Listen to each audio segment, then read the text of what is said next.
All right, welcome back, everyone. After a break, we are delving right into the topic of collective superintelligence.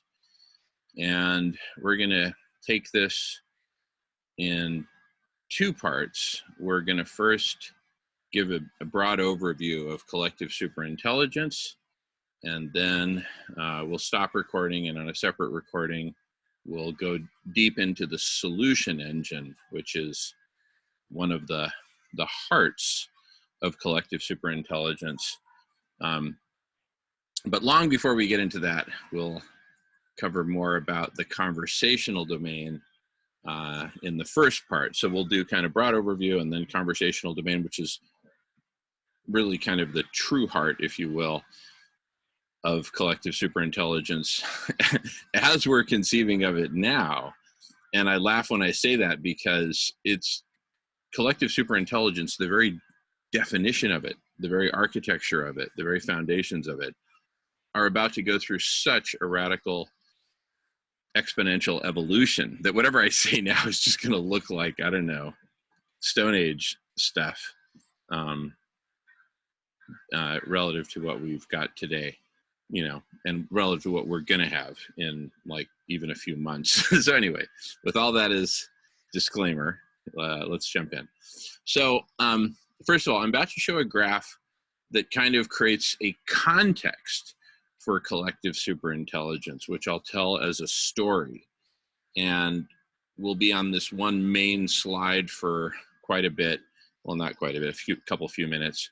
And then we'll go see some other slides that go deeper. But on this first main slide, we're going to see 5 different layers, right? Horizontal layers, okay? Like a layer cake.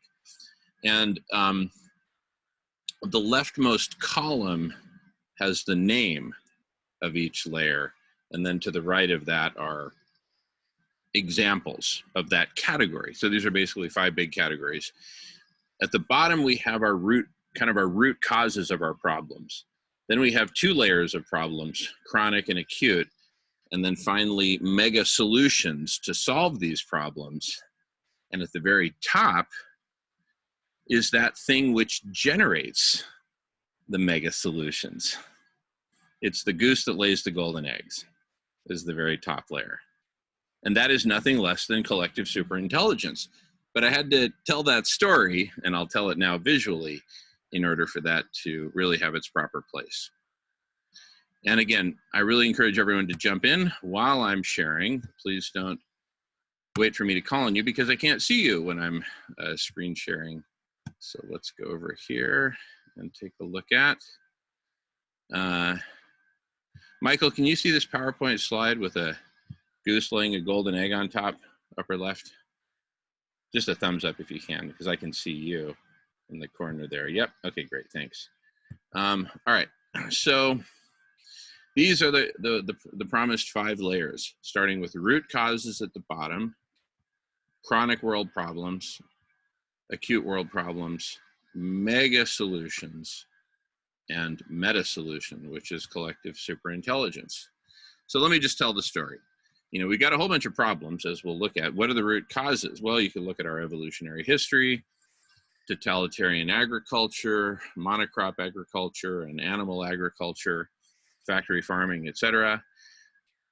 One could suppose that totalitarian agriculture caused us to separate ourselves from nature and separate ourselves from each other, unleashing a whole bunch of dark forces. And all of this setting the stage for, well, first of all, overpopulation. Totalitarian agriculture gives you that in spades. And also a whole set of politics and economics and living arrangements consistent with the needs and interests of, the owners of the place, basically. And for those who aren't owners, well, they can go do organized crime. Many of them feel that they have no other option to get ahead in life. So organized crime flourishes, combined with prohibition, yet another aspect of separation. We're so separate from nature that we're making a weed illegal for crying out loud, right? Anyway, so we've got these chronic world problems, acute world problems staring us in the face: hunger, destruction of the biosphere and the sixth mass extinction. Dos Equis is our code name for this. Planetary overheating, economic collapse, all intimately linked, intimately interlinked, interconnected, each causing the others. Well, for really big, really urgent problems, we need really big solutions really urgently. Solutions in all these different realms, right? I'll just point out solar radiation management. And when I say we need solutions, we don't just need the idea. We've got the idea, but how much good is it to us, you know, collecting dust on some shelf in academia, right? We need to make it happen, which means we need a whole bunch of solutions to support solar radiation management: political solutions, cultural solutions, solutions in the realm of a new story for humanity that supports this. So all these are intimately interlinked. And some of these are big buckets, like this big bucket for economic and political transformation, right? I mean, there's a whole bunch of solutions needed therein. Veganism is one of the more well-defined and tight solutions. Most of the rest are categories of solutions. And though a new story for humanity had better be as tight as veganism, and so on. All right, so back to the main actor in this, the main character in this plot, which is the superhero, which is none other than all of us, which is collective superintelligence. The meta solution, it's the goose that lays the golden eggs, which are actual solutions. And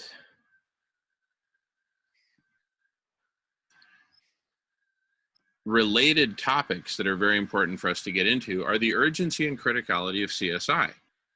Just because Jamin Shively and a few, you know, colleagues and associates think this is the most urgent thing on the planet right now, does that make it so? Well, see for yourself, kind of thing, and we'll drill into that. Today, we're also going to drill a fair amount into what is collective superintelligence itself. That's really the main topic of today, and all of this creates a context for it. You see that?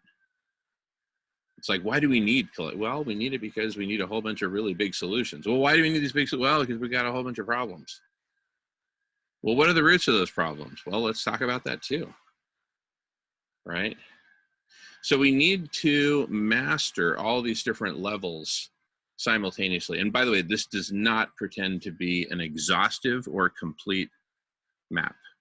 Nothing of the sort. These are just kind of some big example ones that I thought would help. I picked, you know, basically a lot of them, which are kind of obvious and certainly easy to grasp, but there's lots and lots more. And so really this whole space needs to be mapped out. And there are other layers beyond these kind of big five, as I'll show a couple of examples of. But like here are some ones that are I'm kind of in the process of doing the artwork for, or selecting the artwork for, I should say, right? These four come from Dr. Silas Rao, these four on the upper right. And then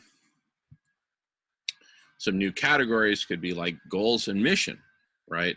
You know, you could call that a subset of the new story for humanity. You could call it the basis for the economic and political transformation. You could call it a lot of things, but the reality is we need to have a conversation about it. And we've got multiple goals. Assets, you know, if you go back to the previous slide, this whole thing is quite an indictment of humanity. But what if we looked on the positive side? What can we work with? What are our assets? Our intellectual assets, our knowledge, technology, all kinds of stuff. And likewise, what are some successes that we can build upon, right? A lot of this is largely a map of our failures. Well, what about our successes and our opportunities? We've talked about solving our problems. What about opportunities? So, you know, there's a lot of ways to slice and dice this hyperobject. And no matter how you slice it, it's one hyperobject. It's one world, right? these, you know, a lot of these are symptoms of the underlying ailment. Anyway, before I go back to sharing some new material, let me go back to video just to check in with everybody. Any questions or comments or feedback or anything like that before I go deeper into what collective superintelligence is? Well, one of the main assets that occurs to me is what I believe to be our ability to evolve our consciousness, and I don't think everybody accepts that, and I think that's key here, and understanding. I wanted to mention earlier about being able to acknowledge the effect of systems on the world and on the problems and as root causes, and that and money was brought up earlier, and money is a system, and money has a design, and yet many people can't see that there's an inherent design there, and that there's other designs possible. And right now the kind of money we have is debt based, and it requires infinite growth on a finite planet. And that's obviously a problem. It's actually a problem that like an 8-year-old could grasp. And yet, if you read any newspaper, it's not acknowledged. Anyway, the second slide you showed with the other considerations spurred some thoughts along those lines. And one of them was this idea that one of the assets is that if indeed we have the capacity to evolve our consciousness, and that to me, that's really what collective superintelligence is us opening to this collective consciousness as just another aspect of the way energy has become matter, has become consciousness. It becomes collective consciousness, and that's where I stand anyway. Love it, Michael. Awesome. Yeah. Another, speaking of assets and asset-based thinking, which we deployed at Microsoft back in the day under John Pincus, who's anyway just incredible. But we another major asset that we have along with what you just described is the fact that suddenly we've gone matrix, right? Our brains might as well be in pickle jars connected with Neuralinks to the matrix, right? We're all at home, we ain't going nowhere. We're all plugged into Zoom, right? Sure, we can see each other's faces, but we're basically brains just hyperconnecting. We're in the process of hyperconnection right now. And this whole 24-hour block party happens to be a pretty cool venue for picking that apart. And dare I say, playing Belgian sheepdog and saying, hey, over here, right? Among many Belgian sheepdogs, will the most persuasive sheepdog please take a piss?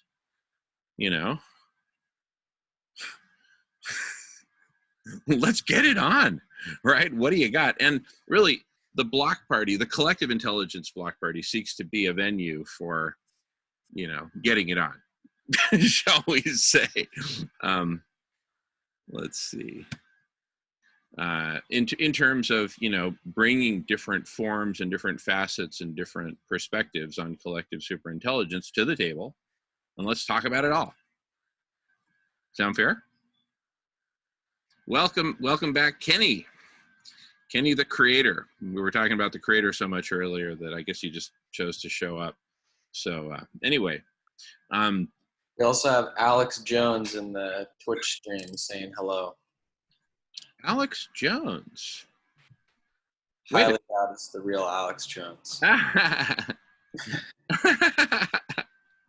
Well, see, there's only one way to know if he's the real Alex Jones, and that's if he shows up here. So, Alex, welcome. Look, regardless of which Alex Jones you are, please show up here. Oh, Kenny says that's his Twitch account, is Kenny the creator. So, all right. other feedback or other comments before I go back to screen sharing?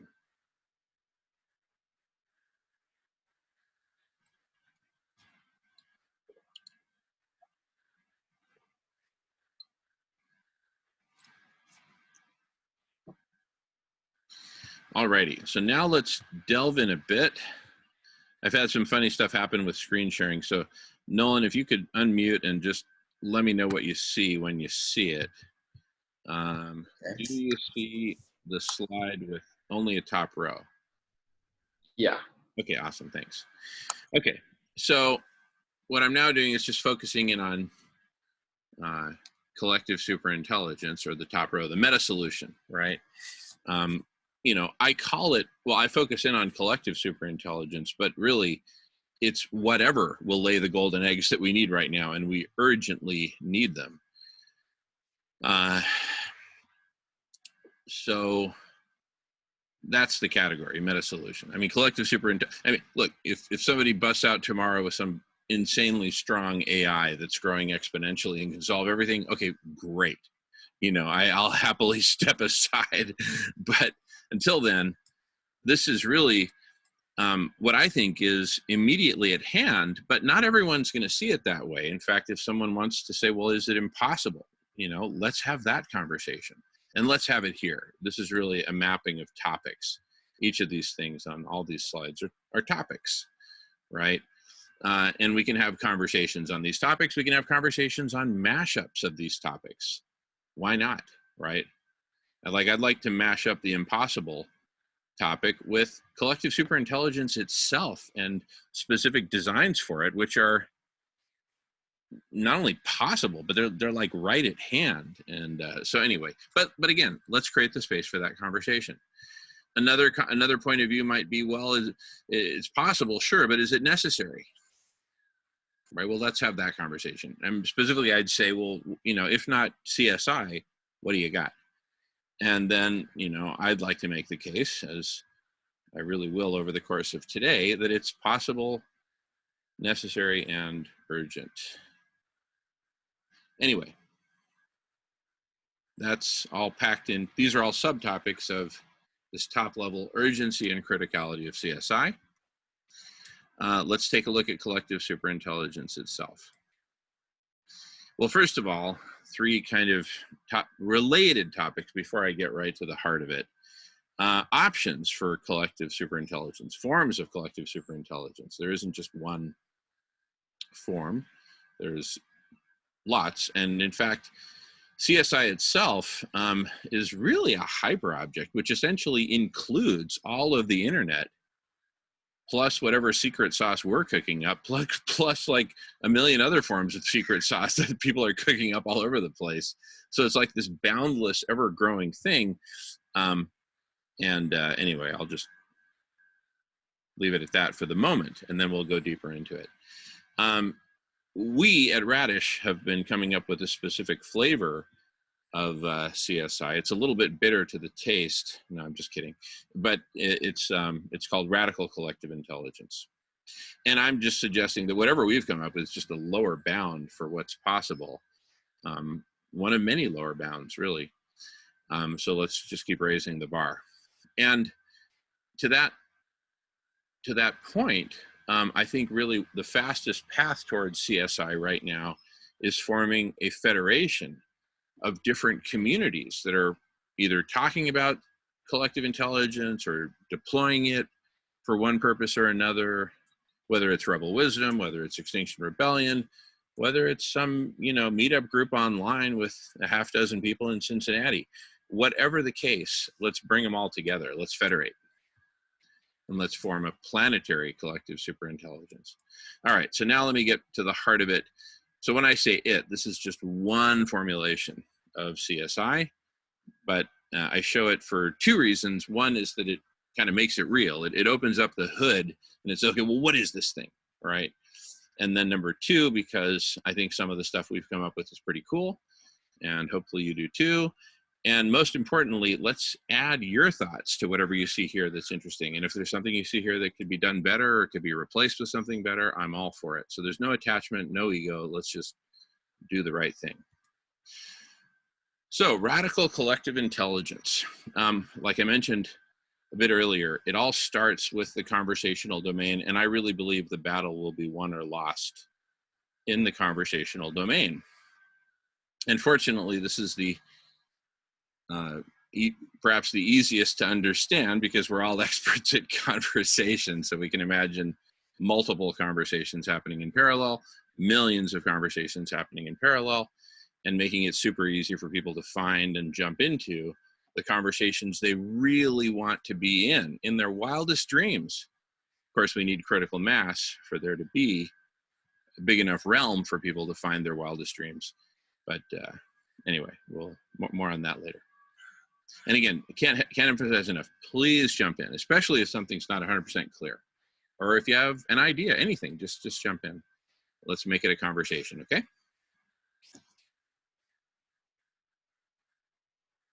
So out of these conversations that we're having, including today's amazing conversations, out of these are growing and evolving visions for global transformation. Big ideas, big dreams, big strategies, big stuff. And this is kind of like a boy looking at a picture of a boy looking at a picture of a boy looking at a picture of a boy looking at a picture.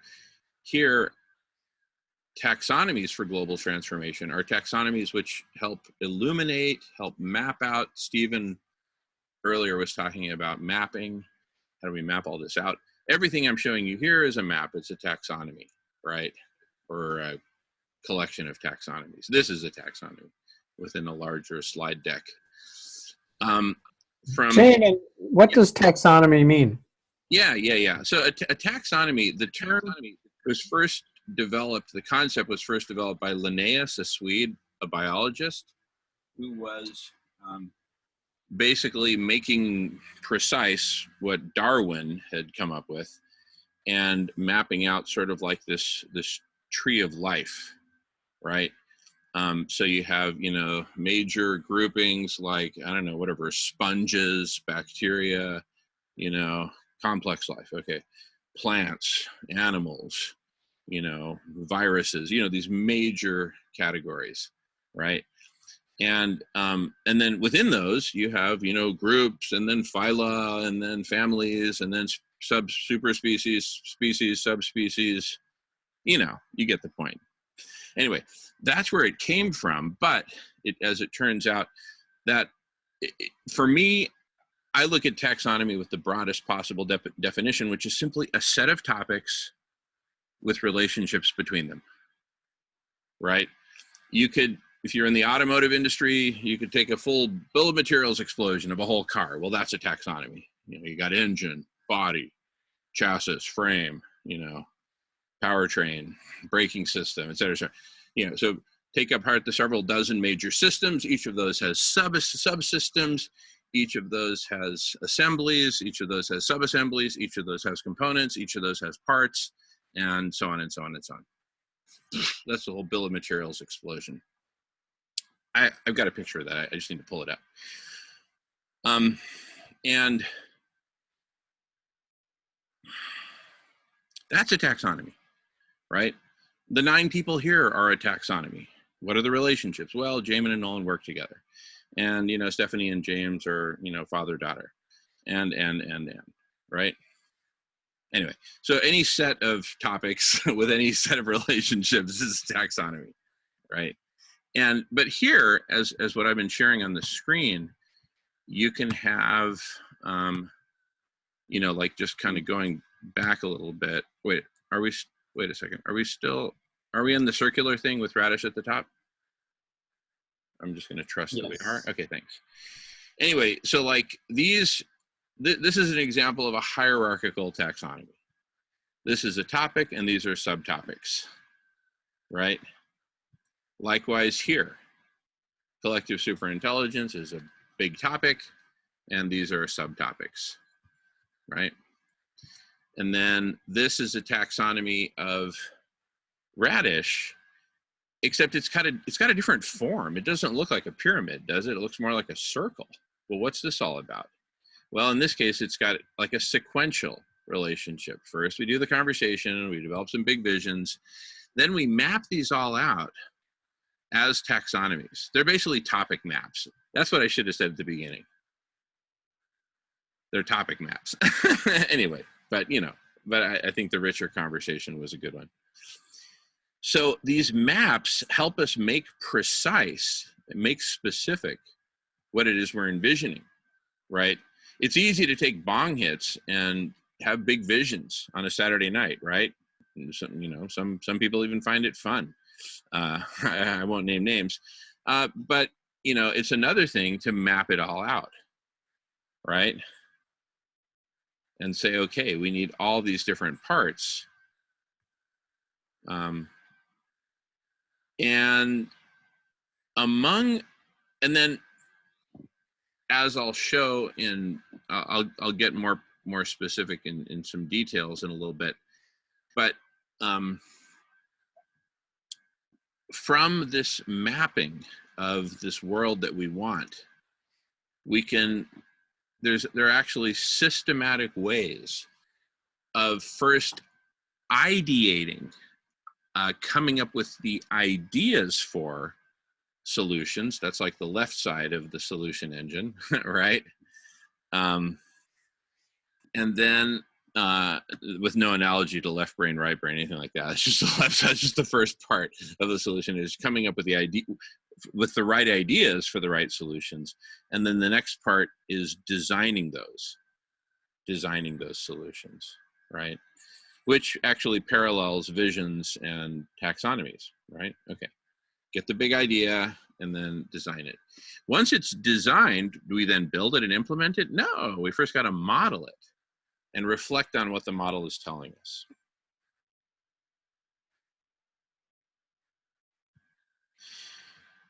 And this is an iterative process because we'll have conversations about what the model is telling us. Hey, it looks like we need to do this by this amount, right?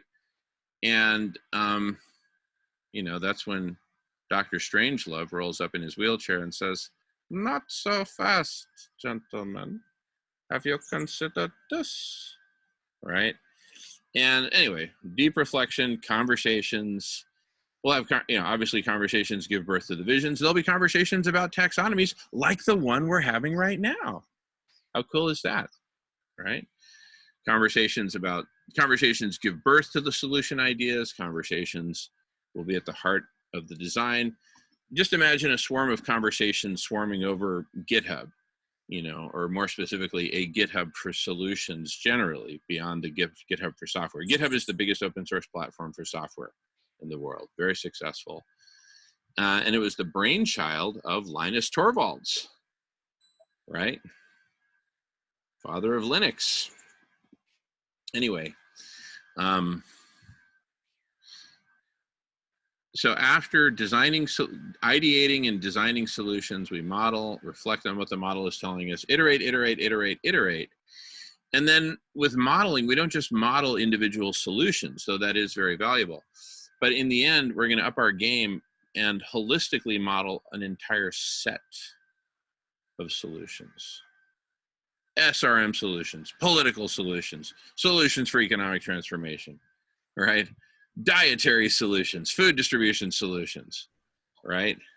And I assume modeling the interaction of those solutions. Exactly. Which is the point. Exactly. And I just, at this point, let me open up some other slides and show just an example of, a set of real world solutions that we've been working on that have been, the product of the solution engine, right? So let me screen share to show these. Okay, so one of them is what we call CCC, which is a whole new standard for a compassionate economy, right? Michael, living in Connecticut, I assume you're doubly familiar with Newman's Own, Paul Newman's company, which is based there, and the Newman's Own brand. They give 100% of profits to charity. CCC was largely inspired by that, but specifically directs the money the profits to ending hunger. Let's let's make sure that every kid has good nutrition before we take care of somebody's ballet company in Connecticut. All right, and that Triple C companies be socially transformational in everything they do and ecologically regenerative, not sustainable, but regenerative. Big difference.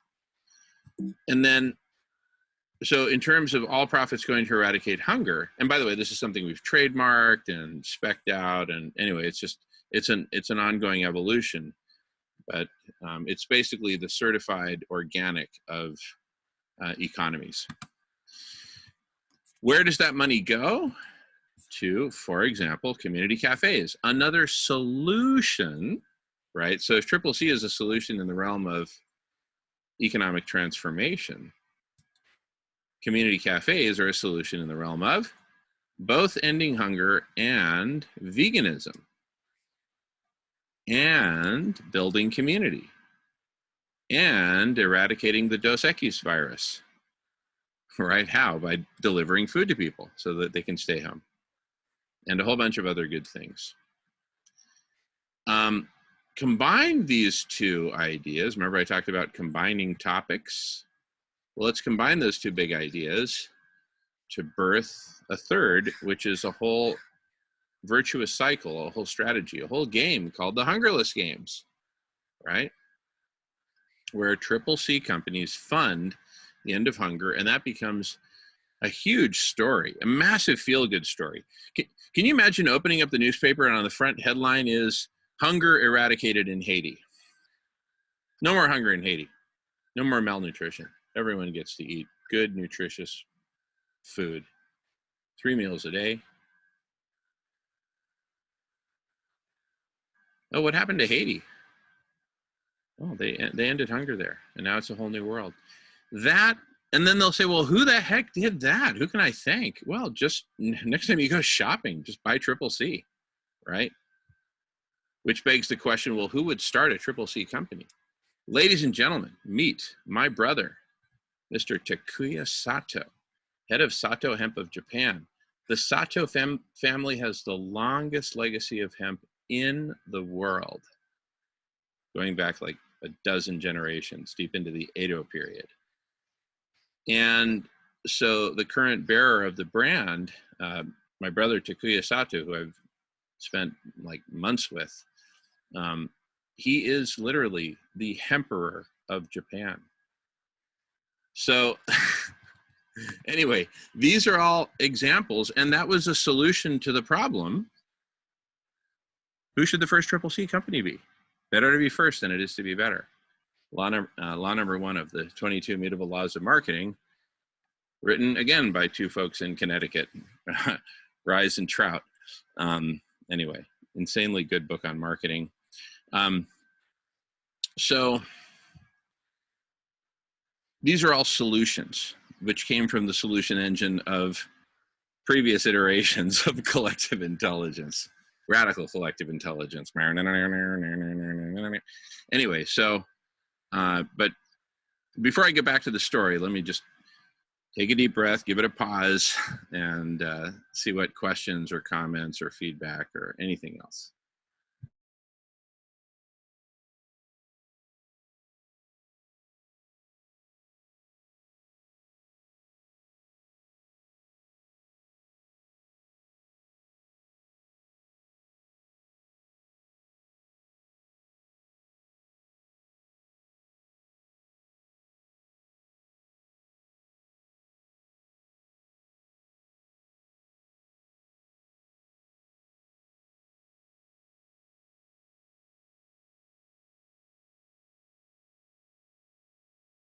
Thank you, Emery. Thank you very much. Thanks, brother.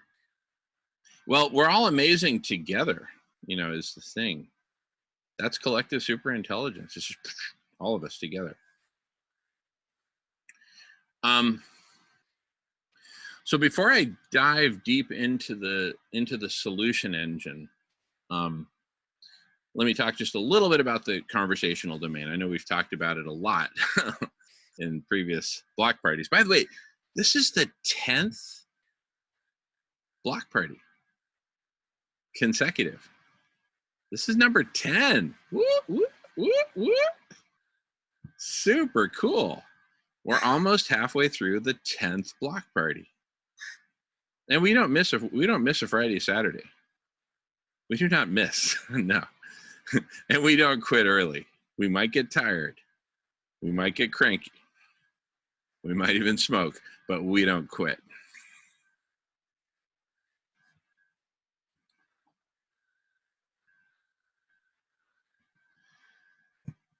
Yeah. All right. So let's talk conversational domain. It's the domain we're in right now. This is a perfect example of a conversation. And it includes text and it includes video, just talking, duh, right? And it includes people watching and commenting therein. It includes hyperlinks being shared around, contact info, etc. Right? It's got it all. Well, not all, but it's got a lot of cool stuff packed into it. So think of a conversation like a flower that's growing up, I don't know, like a millimeter per hour or something like that, right? And it's just growing, and it's going to keep growing. It's never going to stop growing. It's basically doing a slow motion Jack and the Beanstalk, right? And imagine a whole meadow of such flowers. They're all growing at the same rate. So the plane of the surfaces of the flowers is just a perfect horizontal plane, okay? And each of those flowers is a conversation. And the bumblebees are people. Each of us is our own bumblebee. Bzz, we're buzzing around and we go from flower to flower to flower. Right now we're all hanging out on this super cool flower and we've been here for a while and we're digging it. A few hours ago we had some other bumblebees who are here. There's a couple of bumblebees who are here now who weren't here a couple hours ago, and so on, right? And in general, bumblebees go where they want, and then they also go back to the hive and sleep at night. It's not like they're always on conversations, right? And super important. So now imagine that underneath this flower, imagine it's round at the top, kind of like a daisy or something, I guess.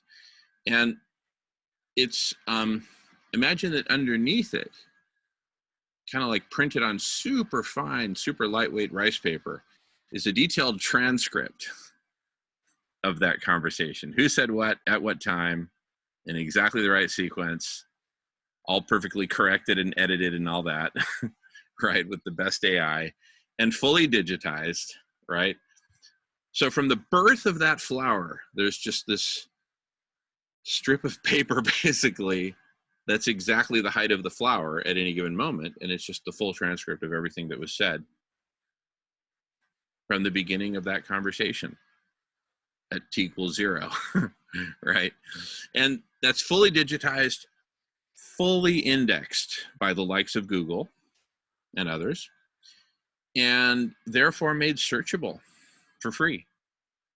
So what does this mean? It means that each of us bumblebees with our antenna, right, we've got like programmatic constant access to everything else that's being said, in the sense that I can program in using a very simple interface. Think like advanced search of Google, for example, simple, right? I was always disappointed by how advanced search didn't go more advanced, right? Give me really advanced search, right? But this would be like really advanced search. It's like, look, I want to be talking about SRM and specific mechanical solutions in the realm of SRM, and I want to be talking with engineers, mainly mechanical, with a preference towards, you know, material science, mechanical, civil, ocean engineering, in that order. You can get really specific. What are you looking for? And what kind of, well, I want to be talking about the design of the mirrors, damn it. Okay, well, great. Here you go. Oof. There's a team led by some woman in Detroit about actually designing these, you know, thin-walled, durable, Dr. Yatow of Harvard style mirrors. Oh, did I say you actually get your pick? There's that team working on those style mirrors. There's other teams working on thin film reflective. What are you interested in? What do you want? And then it becomes a back and forth dialogue that may happen in 5 seconds or 10 seconds, but then boom, that engineer is with exactly who they want to be talking with, making exactly the contributions they want to make, which can now be made very quickly, because while that individual engineer is solving his or her search problem, searching for the best conversation to be in, there are other entities, human or otherwise, like a bot, for example, working on completing the A team for every given conversation. For every conversation, there's a bot who, like, for lack of a better word, owns that conversation, right? And is constantly, analyzing its conversation, comparing its patterns with those of other conversations in the database, which once we're all really properly doing this bumblebee flight dance, right, as a species, once there are millions of such conversations, right, there's also oceans of data, right? Oceans of data. And at some point, Nolan, maybe in his segment later tonight, on artificial intelligence, he may talk about that or present about it, I don't know, but he's got really cool examples up his sleeve of how creative AI can get given even a relatively small chunk of data. We're talking about giving it oceans of data, right? And so, for example, if there's a conversation about, hey, let's say it's about these mirrors, these glass mirrors, Dr. Yatow of Harvard style floating glass mirrors, great. If I'm the bot who owns that conversation, I'm going to be looking at other conversations that had to do with design of glass, anything, right? Impact-proof windows, great. Automotive windows, skyscraper windows, whatever. If it's made of glass, I want to know about it. Why? That I, the bot, want to be able to look at the patterns for when these conversations were being unproductive versus when they were being productive. What made the difference? Oh, the productive conversations are associated with having an appropriate concentration of material science engineers, material scientists and materials engineers. Great. Does it matter how old they are? Yes, the older the better. Because it means they've had the experience, right? They didn't just read about it in a textbook, right? Et cetera, et cetera. So they get to correlate what made the difference. If it's a political solution, right? Who knows? The AI may uncover that the most successful political conversations that result in real political solutions are those that contain, philosophers and theologians. Who knew, right? I'm just giving examples. Okay. Anyway, so the bottom line is the conversational domain will seek to fulfill on people looking for conversations where they can add the most value, because that's what we want to do at the end of the day, is be brilliant. Well, the system, including my own personal bot, will help me find the conversations wherein I can be brilliant, versus being in the conversations where I'm way over my head and I can't contribute anything, or I'm way above it and I'm bored.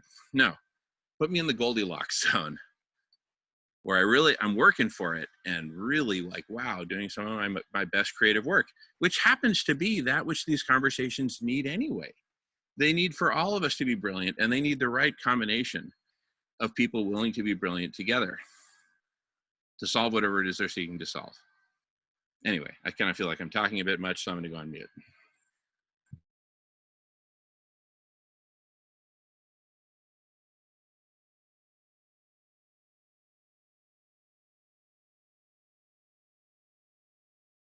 Anyway, that's the conversational domain. So now let's go from there to, let me just get the right slides ready for the right conversation.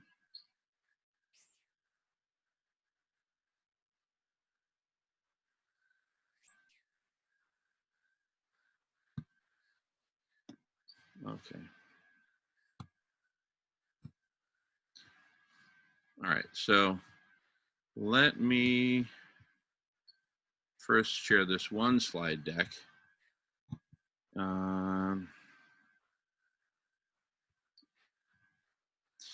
Now, Emery says, at the end of the day, will we fully trust AI to decide for us? Well, that's actually a non-issue because nothing that I'm sharing here has AI deciding anything, right?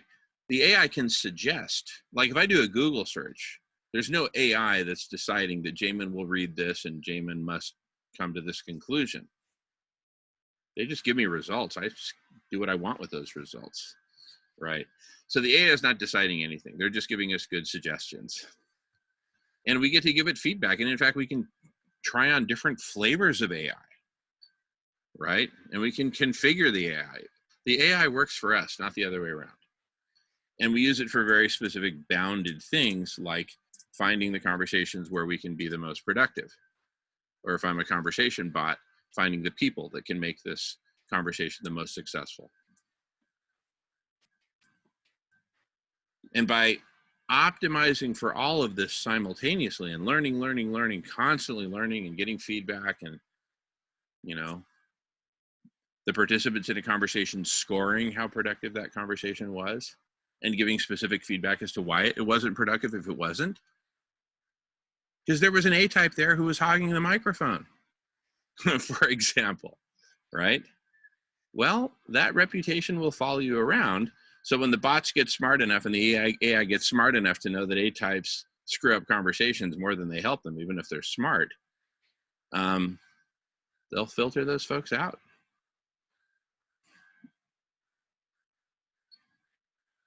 Anyway, I think you get what I'm saying there. All right, let me screen share, take us back to the big picture of RCI, Radical Collective Intelligence, a specific flavor of collective superintelligence.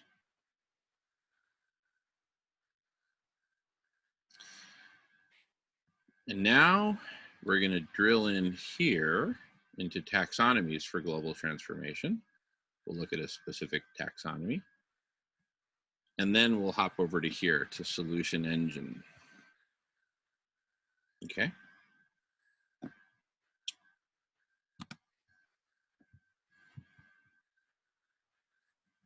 Okay.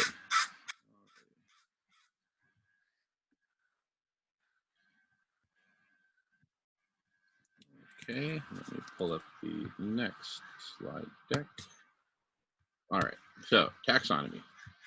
Now that we've had all these visionary conversations for global transformation, now somebody's microphone is unmuted. It's well, it's Michael. There's no background noise, but I was going to jump in. Oh, go, please. Yeah.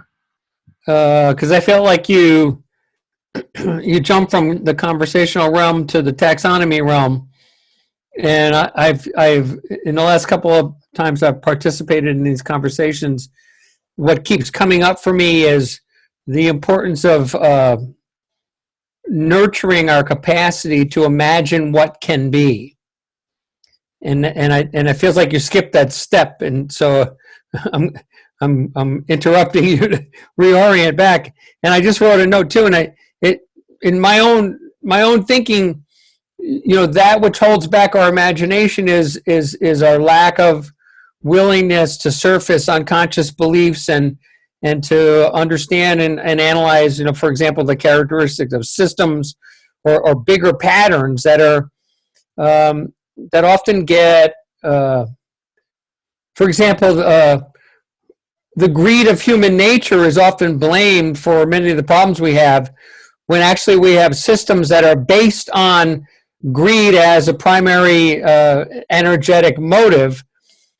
That is not the only characteristic of the human nature, but yet we have systems based on these base instincts or these base responses that are then amplified by the system.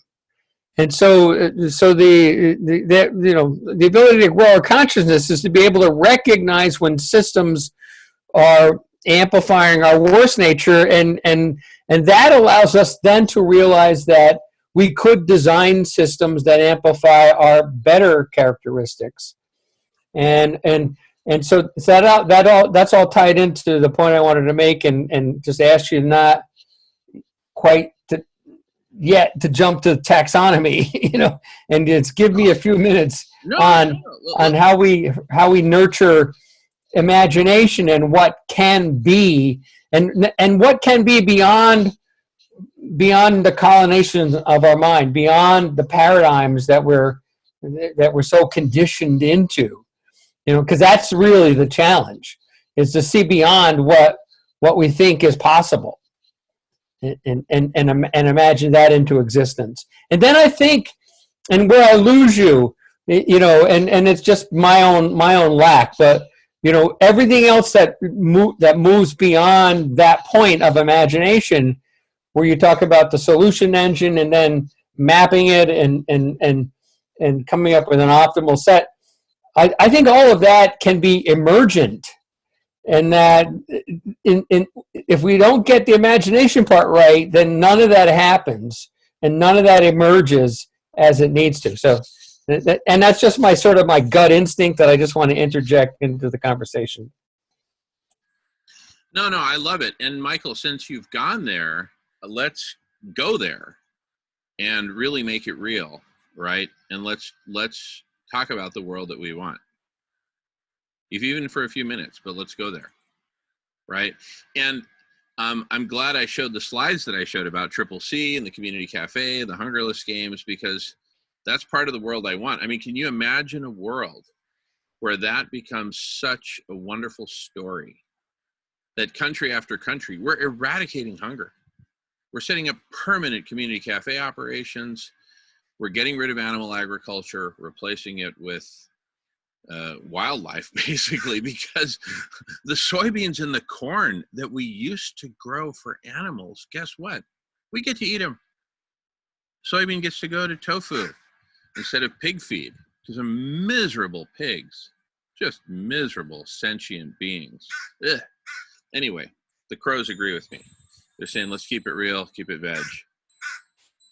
Love you, Daquan. Caught. Anyway, yeah, love you too. So, I love you. Okay, so,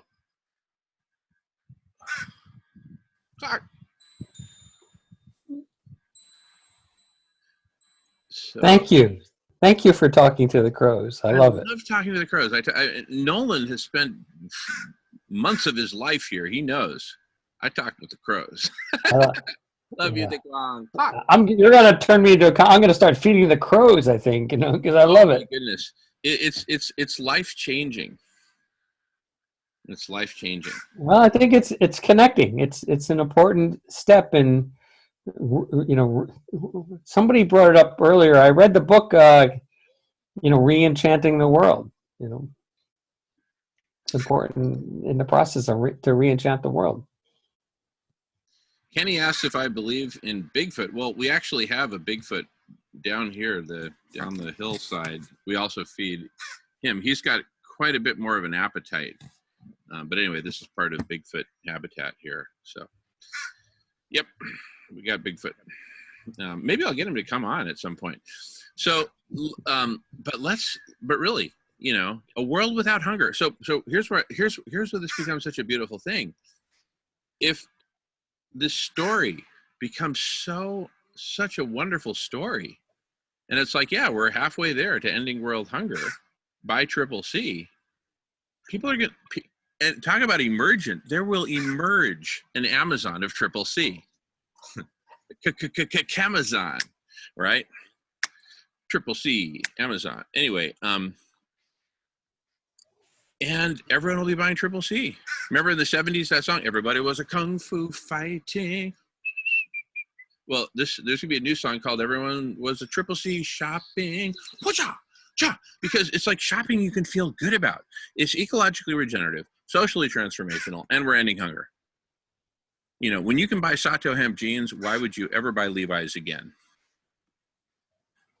It's a great example. It's also highly conditioned on our understanding of the world as it is today, and that's not necessarily the way it needs to be in the future. So, no, you're totally right. But what about A Stairway to Heaven? Speaking of great music, right? Yeah. I'm not saying that as a means to be critical at all, because absolutely you're right. But I also think that there's so much, and that's where I talk about imagination, and that's there's so much more beyond. You know, can we envision a world where hunger doesn't exist, that you don't have to create a Triple C corporation to address the injustice, the inherent injustice of hunger, and then the political roots of hunger as it exists in the world today. No, I'm right there with you. So if we can come up with the mega solution, for lack of a better word, that holistically transforms everything in one single pass, I'm all for it. The sooner the better, really. And but here's the cool thing: by immersing ourselves in collective superintelligence and getting into the game of solving our problems and imagining the future and creating a new story for humanity that has us living into that future. Right up there in Mega Solutions is a new story for humanity. And a big bucket there is economic and political transformation, cultural transformation, right? We're basically talking about the transformation of everything. Look, a hand grenade just went off in our kitchen 6 months before we were going to redesign it and rebuild it anyway. Do we really want to patch up the old kitchen the way it was before the hand grenade blew off? Or we might as well take advantage of the clean slate and build the kitchen we want, not the kitchen we had, right? And the cool thing about collective superintelligence is as it grows and grows and grows, right? As our capacity to imagine and recreate ourselves grows, which is ultimately what you're talking about, Michael, right? Whether we recreate ourselves into a single super organism, right? Or we remain as individual organisms, but with just but playing a radically different game. I love what you said about, the systems and structures of the game. Kenny, thanks for dropping by. Great to see you. And heck yes to Ozzy Osbourne. And take good care, Kenny. We'll see you next time. And absolutely, and that's the thing, is how we decide to organize the systems, the structure, and our ability to consciously choose something different. Exactly, well put. Yeah, I mean, if the world has been forced or evolved or devolved into this hyper-capitalist game, well, of course, economists are going to be correct when they, when they analyze it from the standpoint of, humans are greedy. I mean, it just becomes a self-perpetuating conclusion, a self-generating conclusion by the very nature of the game that you're playing. And so we need to redefine the game. Triple C changes the game. I'm not saying it's the be-all, end-all of economic transformation, but it changes the game. And if it goes viral, it ultimately changes ownership of the economy, because once hunger is eradicated, then Triple C has come home with the gold medal from the Olympics. And then it's like, what's next, Triple C? Well, now that we've ended hunger and revenues are on the rise, we can't just keep, sure, there's some improvements that we want to make in our food systems, to be sure, but let's say we max out at, I don't know, $100 billion a year. We can't spend more than $100 billion on ending hunger, because it just doesn't make any sense. We're already buying, top quality organic vegan foods and feeding it to everyone. There's nothing more to do. Okay, what now? Well, what if we direct surplus funds to solar radiation management, for example? And you know what? You're converting me, Jamin, because you're talking about new systems that that amplify our better nature and not our worse nature. So kudos to you and thank you for that. You're absolutely welcome. You're bringing me along. And at the appropriate moment, Triple C might shift gears and say, okay, starting in April 2026, we will only accept Bitcoin, for example. I don't know. When we finally retire the old tired fiat currencies, right? Which I'm not entirely sure, but Bitcoin may actually be a form of money that doesn't require infinite growth on a finite planet. I'm not sure about that statement, but if that were true, that would be a huge improvement. Yeah. No, I mean, I was just giving an example. I mean, my broader point being that, we can use Triple C as a vehicle. I'm going to talk to the crows for a minute. Cluck, cluck. We can use Triple C as a vehicle. Cluck, cluck.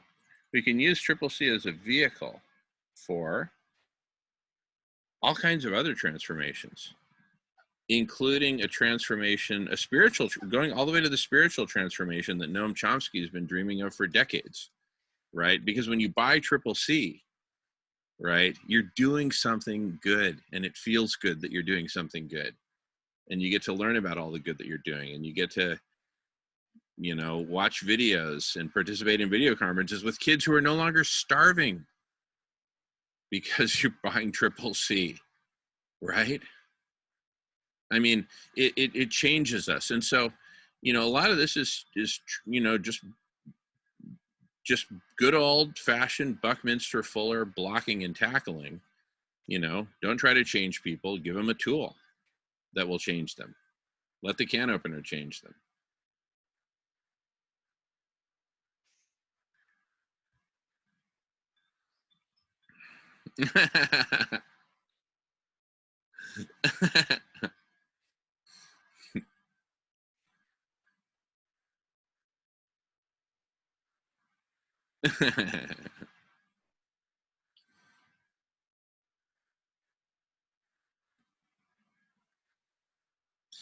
Anyway, so so now we're kind of spanning two different realms. We're imagining a world without hunger, and we're architecting and designing. And in the case of Triple C, it's built. When I submitted it to the USPTO, they needed something solid. It had to be defined, right? So we went through all the hoops and defined it. So that's a real thing. So, and with the community cafe, we had to design it, build it, right? A whole bunch of choices and decisions had to be made for how we were going to do that to feed a whole community, right? So we are at the intersection of imagination and design and prototyping, right? And storytelling. See, it's all one. It's all one big hyperobject. CSI. The spiritual, the economic, the monetary. What if we get rid of money altogether? Right? Who says we can't? Who the heck says we can't? What if we live in a gift economy? And the folks who are, out on the farm, working on the farm, are people who volunteer to work on the farm. They want to get away from Manhattan, for crying out loud, and feel, red earth in their fingertips, Let them. Who says everybody has to have a job? My goodness, between incarceration at home and incarceration at work, what the hell's going on here? Right? Yeah, I appreciate that last point, but I just want to say too, and I remember when I brought up the shortcomings of money, with the local Occupy movement we had here in Connecticut, which was an interesting hybrid of affluent Democrats from the shoreline and some of us radicals. I was known as the guy that wanted to get rid of money, but that's not the point. It's not to get rid of money. Money actually is a useful tool. But debt-based money requires infinite growth in order to service itself, in order to function. And that's a problem, you know. So like it's just in the design of the money, you know. And so anyway, I just wanted to make that clarification. And I, you know, let me just interject that you know, the experience I gained from that, from participating with that group, was that um, I certainly didn't. I had to learn how to interject ideas and then let them go.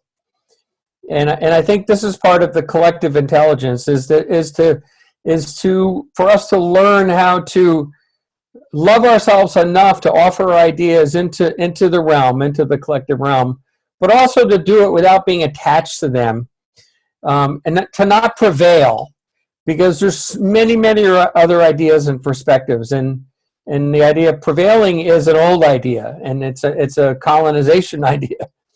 But to be able to witness how ideas interjected into the collective ultimately have an effect, and we don't really know or control what that effect is, but we can certainly observe it, and it is true, and it happens. And that was kind of the ego learning for me, was to, you know, was to be able and willing to speak ideas into the collective, but then also to do it in a way that I wasn't attached to any particular outcome as a result of injecting those ideas. And that's a thought that I've had throughout this conversation today. So thank you for letting me make it. Oh my goodness, absolutely. And it's kind of interesting because I was going to use Sato hemp as an example. And it kind of harkens back to, there was some famous industrial consultant, American. I'll think of who he was, but he wasn't appreciated in the United States, but the Japanese loved him, and they invited him over, and he helped transform Japanese industry, is the bottom line, right? And you know, where I was, you know, preaching Triple C even before we had a name for it, when I started my cannabis company, and committed from the get-go to donate 100% of my share of the profits to ending hunger, right? That was one of the things that brought out the criminal drug cartels who threatened my life, was that model, and also what we were doing just to end prohibition generally and bringing together different countries. I mean, we were making an end run around prohibition, which would spell the death of the criminal drug cartels as organizations. Well, they made death threats of their own against me and my family. And so I had to kind of go dark. I had to go silent. Their biggest demand was, get out of the media right now, or we'll get rid of you, to quote them. So I got out, but meanwhile, some awesome entrepreneurs in Japan had caught wind of what I was doing and said, hey, we want in, right? So I went to Japan and hung with the emperor, who was also, believe it or not, I know karate is the martial art of Japan and kung fu is that of China, but they still practice kung fu in Japan. He was the kung fu champion of Yamagata Prefecture, as well as the motorbike champion. Anyway, he's like a Renaissance dude. He's incredible. Zero fear, does what's right, and incredible. So all these stories have really interesting twists and turns, and that's how it should be. So I could be in a meeting here where I basically get shot down, hopefully not literally, right?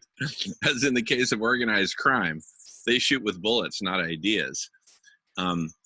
But let's say I get shot down with ideas. Okay, great. All right, bad idea, Jamin. No. Okay. Right? The next morning, I might wake up and my bot might say, Jamin-san, there's a group in Japan that would love to talk with you about the ideas that you just articulated yesterday. Because they finally match an advanced search that they'd put out there into the universe of conversations which had gone unanswered for hours. Imagine that. Just kidding. So, this is all part of the systematic programmatic communication between the bumblebee's antenna, right? And the flowers.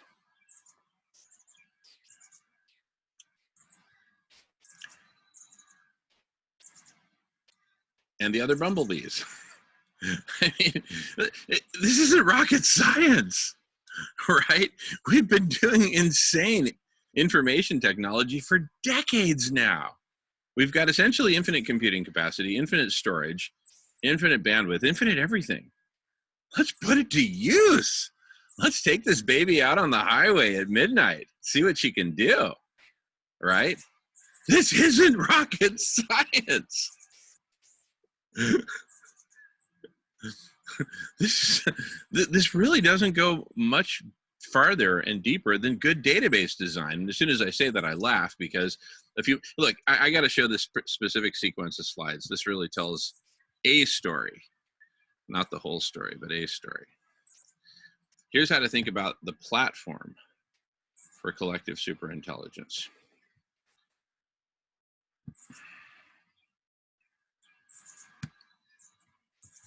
All right.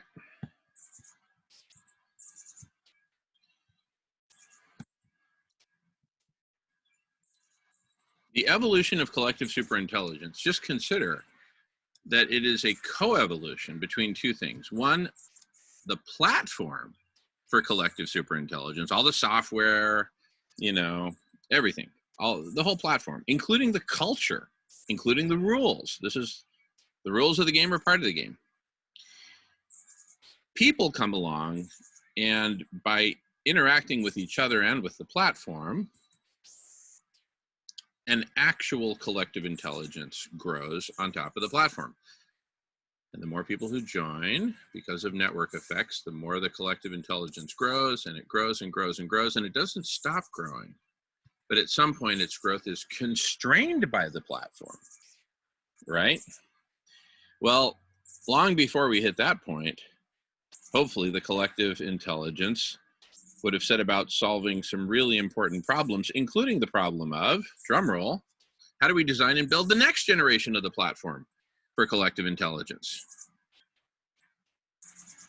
which can support a much greater collective intelligence, even with the same number of people. Imagine that leap is, an overnight upgrade to the platform, and then all these people wake up the next morning with way better suggestions, plugging them in with amazing people that they had no idea existed, and frankly couldn't find using the previous platform, because it didn't go deep enough, it didn't go radical enough, it didn't go frickin' super intelligent enough. And then something really interesting happens. The collective superintelligence says, well, shoot, that was fun. What if I jump off a diving board that's 10 times the height? And they set about designing and building the next generation platform for collective superintelligence. And like the little wooden boy named Pinocchio, you all know how the story goes. Anyway, us older guys, that brings us back to the 80s.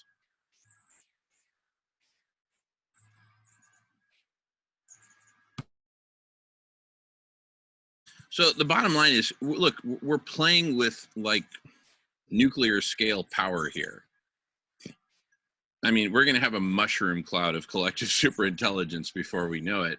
And we need it now because we need to radically redefine everything, from solar radiation management to mode of production of our global economy, to our politics, to our culture, to our story, to our diet, to our entire set of living arrangements. Do I break out the chainsaw and chop down all these trees behind me in order to build a bigger McMansion?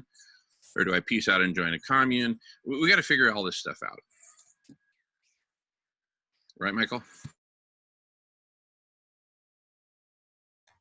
I'm with you, Jamin. Yeah, we're only a trickle at the moment, Jamin, but the, because the floods start with a trickle. Exactly. There's not a single flood that didn't start as a trickle.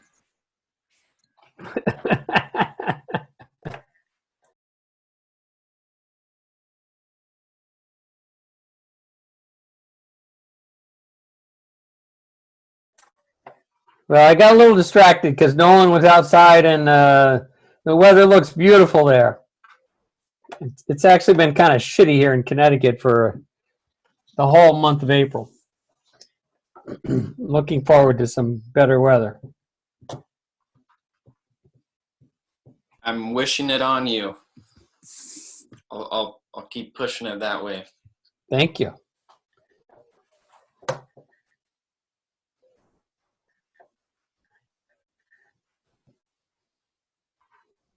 All right, I'm just going to pause recording for a moment.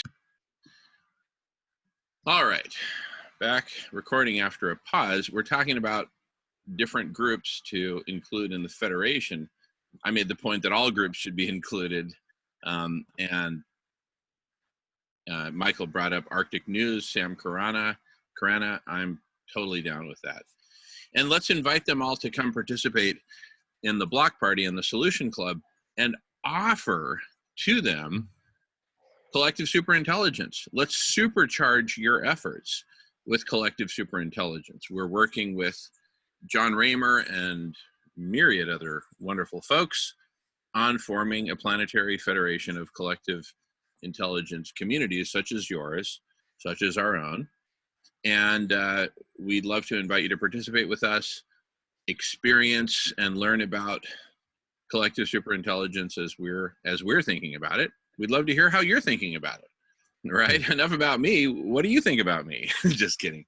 But you know, that kind of thing. But let's just invite them to dance. Well, you know, what the hell? Right? It seems like they could be open to that too, because they're putting out their opinions on their website, and they're saying, you know, world leaders need to strongly take this into consideration. I don't know what else they're doing besides making those kinds of statements, and certainly to have their perspective imbued into the collective consciousness is going to help things. Some people think that they have a radical view of the situation, but you know, I've been following Guy McPherson for quite some time, and I don't consider it radical at all. I think it's science-based, and it is actually just a perspective of pulling away the denial and seeing the facts for what they are in terms of and that's why, you know, Dr. Tao was so refreshing, because he took that perspective another step further, and he goes, you know, and so here's the data, you know. And the fact is, we, like, in terms of the range of CO2 concentrations, that's not really the issue. You know, life will go on within. We have a lot of headroom. We don't have a lot of room in terms of climate temperature, and it's abrupt temperature that's the issue. And now we have a reduction in industrial activity and a reduction in global dimming, and a burgeoning El Nino event that all point to some very serious complications. I just noticed that they just put a new post up on their website about 10 feedback loops that are pertinent. Yeah, your perspective is a breath of fresh air, Michael, because, you know, on the one hand, Guy McPherson is, you know, very helpful in illuminating the problem. On the other hand, he's really not too much for solutions, right? So yeah, we need collective superintelligence so that we can get all sides of this right. Basically, we need to master the whole of it.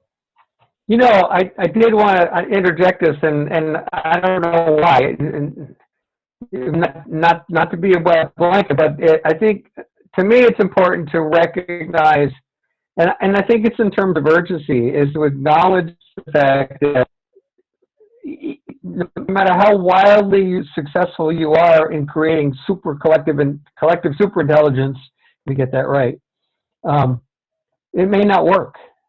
We may not get through the eye of this needle, and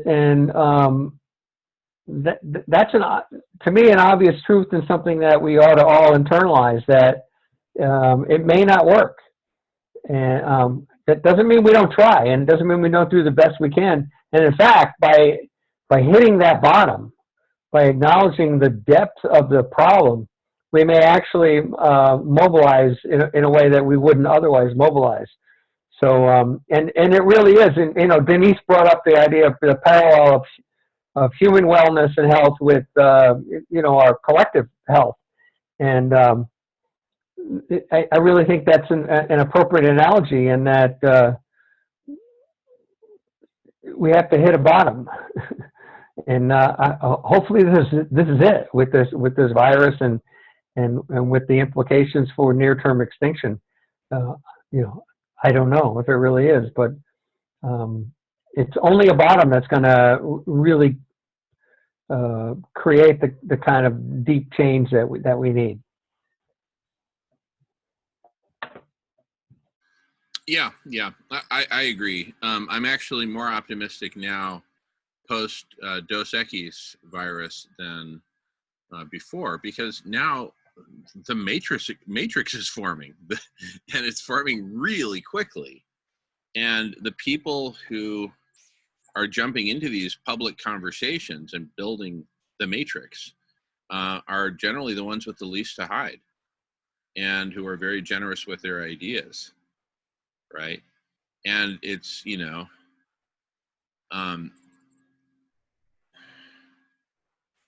kind of like ecstatic dancing. You're either into it or you're not, but you can't really fake it, right? So this is attracting all the right people for all the right reasons. And we're resonating with each other, and I love how people are reconnecting in this very meeting, like we saw earlier today. People who hadn't seen each other in years are now meeting up at the block party, right? So it's like, the cycle is completing. It's working, right? And that's another powerful aspect of it. You're not just always searching, doing advanced searches and talking with people you've never spoken with before. You can go back to Old Faithful, right? Go back to your, wherever is home base for you. I love that the Collective Intelligence Block Party is home base for a lot of folks, right?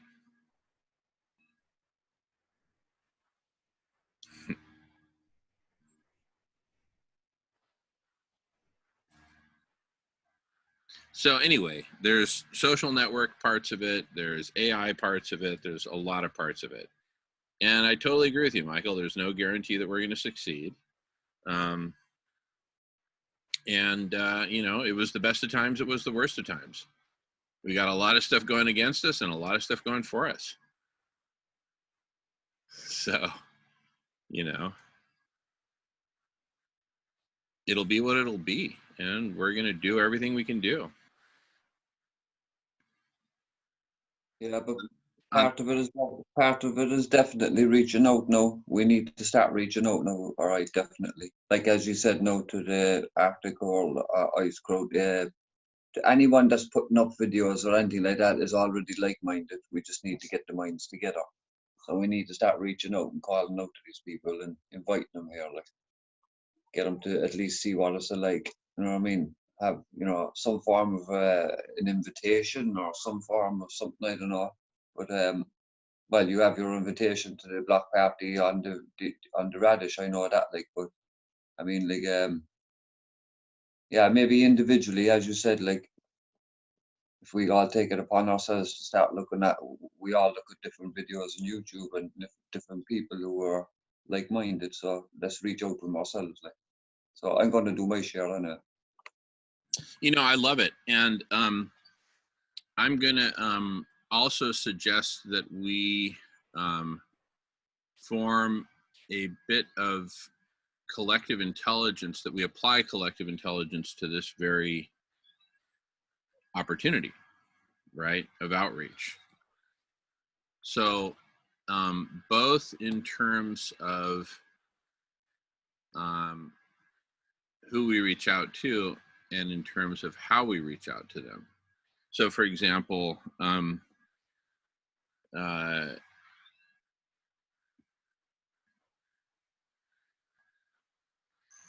a group of us are going to get together and work on a really good letter to write to these folks saying, hello, this is who we are. And this is what we're doing. And this is what we'd like to invite you to. Right?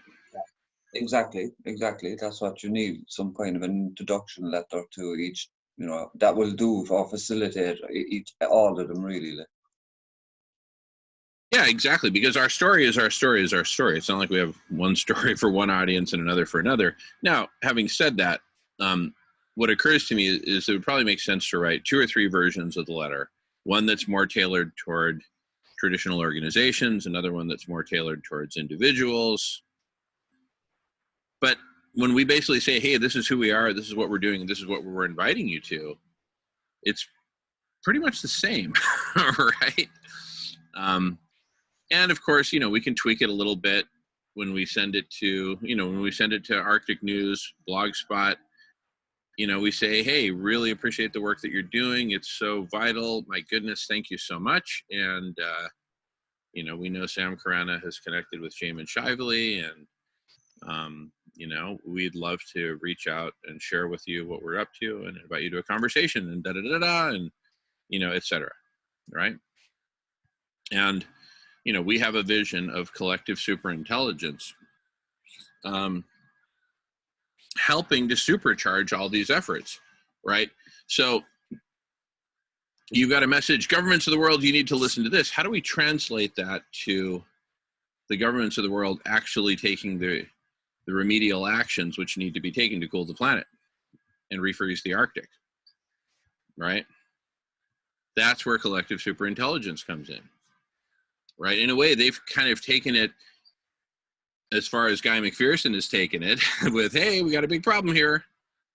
We now need the YATAL layer, design the solution, and then the rest of the collective superintelligence, which is take it all the way through the goalposts, through the political barriers, the economic, the cultural, the story, turn all of those from barriers into allies, right? That's what collective superintelligence is designed to do. Come up with all of those, drumroll, solutions. A political solution is every bit a solution as an engineering solution. A solution is a solution. Well, we're building a solution engine. But the necessary precursor to that is the conversational domain.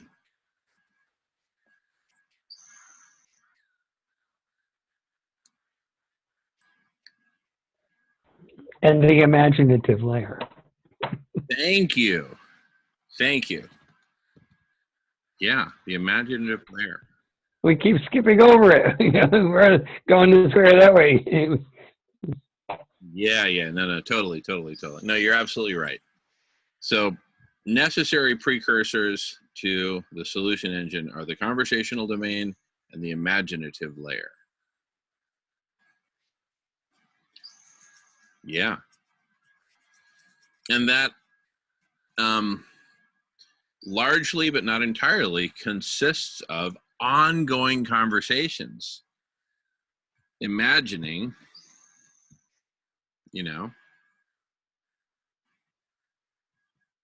Stephen, welcome back. Still here. How does that happen? We don't go nowhere. We're not even at the halfway point of the. Well, I don't know if I'm sorry to hear that or congratulations. We're almost halfway through the 10th block party, the 10th consecutive block party. We have. Oh no, I mean that's totally admirable or an act of insanity. So congratulations, and will you seek medical care? Well, we've been evolving. We're recording now and always streaming to Twitch. Okay. But we've, the first, I don't know, 8 block parties. Out of the first 8, I took like, I don't know, hour and a half naps for 3 of those. And the rest of them, I just plowed through, no sleep, right? But the last one was the best of all because I slept for like 3 hours. Tonight, I'll probably sleep for 4.5. We've worked it out. Nolan's gonna run the show from 9 p.m. to 2 a.m. Pacific time. What's interesting is you're actually learning how to be a super connected, intelligence. You're it's not about it's just, we're in the, who am I am, and now it's a we. That's a so you can actually take care of yourself, get sleep, and feel comforted by the we. Totally. Exactly. That's exactly right.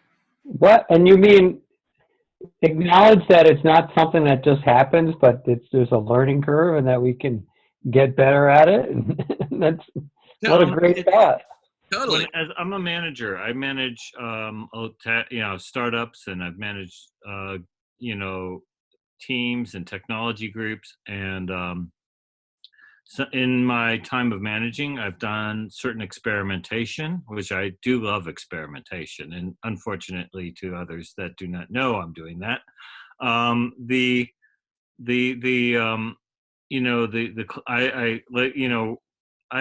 back in the 80s, I started really deep into collaboration, imagining what is the future of collaboration. And it's so funny, back in the 80s, I started blockchain too, even though it wasn't called that. It just was totally flat file database with linked documents and encryption, which is totally boring. I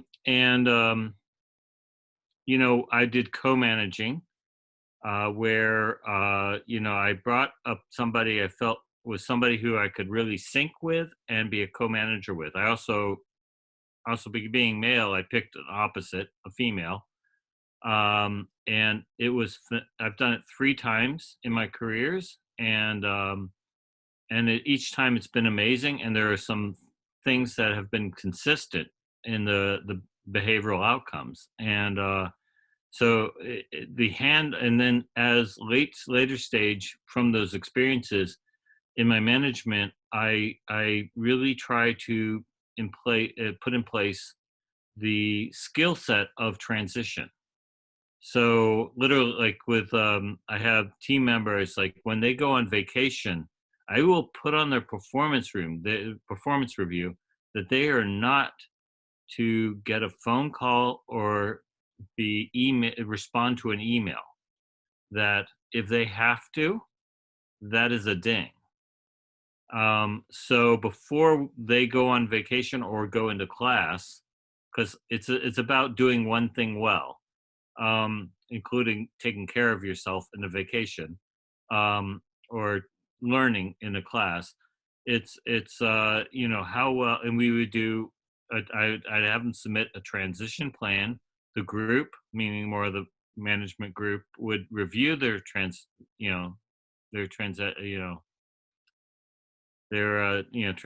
plan. And sorry, I've had a few tequilas. It's Friday, come on, give me a break.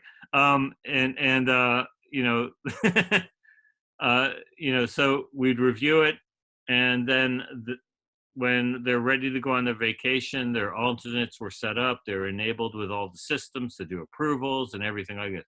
This did many things. It also it helped align who the people were that were ready for a transition, for growth. But it was also their how good are they at taking their knowledge and sharing it, and sharing responsibility. And so these are ingredients for a better team. And and one of the things I've fascinatingly learned from this is that some people, they're so wrapped up in their work life. Like one of my managers, he'd said, I asked him, "What are you going to do during your vacation?" He didn't take many. And he says, "Oh, I'll just hang out with friends." And it's like, fantastic. Well, he kept calling into meetings, and he would sit in meetings, and I'm like going, this is not good. Why are you doing this? And then it kind of light bulb went off. It's like, oh, you've been with this company 30 years and all your friends are at work.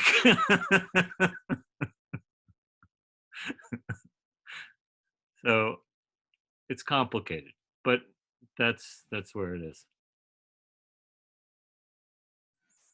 Totally. Well, one of my dreams for CSI is that it is so fun, so enriching, so fulfilling, so impactful, right? That, people will basically look, you don't just go here to work on engineering solutions. If you're an engineer, you go here to meditate and learn how to do yoga and do yoga with fun people with cool music playing or whatever. I don't know, So, but I mean, it's just like, it's just a better way to interact with other human beings. Number one, because you get to filter for what you want to talk about with who you want to talk about. That's half the battle, right? If not 90% of it, for crying out loud.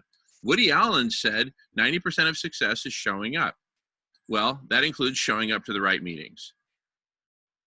It's showing up for yourself too. Yeah, it's showing up for yourself and showing up for Mother Earth. I think one of the greatest compliments I got was from a team member. It was interesting. It was so I had a situation where I looked at, can I solve this programmatically or people? And I decided people. So I hired a room full of temps to solve this problem. And I didn't need a lot of deep knowledge. I just needed them to do this rote routines. In this room, I spotted one individual who really stood out, and I said to the project manager, saying, "I'd like to hire them." And this one individual came on the team, being quality assurance, and later on, probably a year later, this person contacted me and said, the best experience for working for you was I grew, and it was like one of the greatest compliments that that my style and way of doing things enabled someone to personally grow. And and I think really a quality evolved work environment, everyone is personally, internally growing at the same time. So whether they institute yoga or meditation or whatever, I think we can really advance the evolution if we just, really check in with that. Totally. And, we'll have bots as well as other human beings. Look, I love to mentor people, right? And, and between other human beings and bots, the system, the hyper object of CSI will figure out who I can mentor, who really needs my help and who I can just really help, right? And, and so on and so on and so on. I mean, just think of all the blessed combinations of humans that you've been able to be a part of in your life. One of the things we got to get started ASAP is speed networking, right? Well, I don't know. I'm a quality over quantity person. And the mentoring is interesting, and I insist everyone become a mentor. There's something that you have infinite understanding and detail of, and it's shareable. And I hugely believe that. I've mentored women managers, and it's very, I love it. It's very interesting because the women coming up, they're caught in a paradigm or a narrative of, to be a successful manager, you need to manage like men. And I'm like going, men don't think about managing like men. That's just not how it does. And I understand the behavioral overlap of male behavior and managing, but I really impressed on her, you need to manage in your own style, and there are ingredients to quality. But if you manage like a man, you will be unsuccessful. and it's true. I mean, my main ingredient is integrity. And if you manage with integrity, and it's not easy to do, it means do what you say, say what you do what you say, and life doesn't work that way. So you have to really work hard to make things align. But those who can manage with integrity, people will follow you to the ends of the earth, because they know what they're getting when you say what you're going to do. And so with the women I've mentored who've taken that ingredient, they can take their own style to the table, which can involve many rich new things that are not introduced in the workplace. And one of my greatest rewards was, like, there was someone who was shifted to our team. And in a way, he was demoted, shifting to his team. He was so excited. He called home to his wife that he got switched out under this manager, because all of a sudden he knew from watching her that he would be valued. He wasn't valued working for the VP, but he would be valued working for her. And he would rather have the demotion and be valued versus being where he is and being ignored.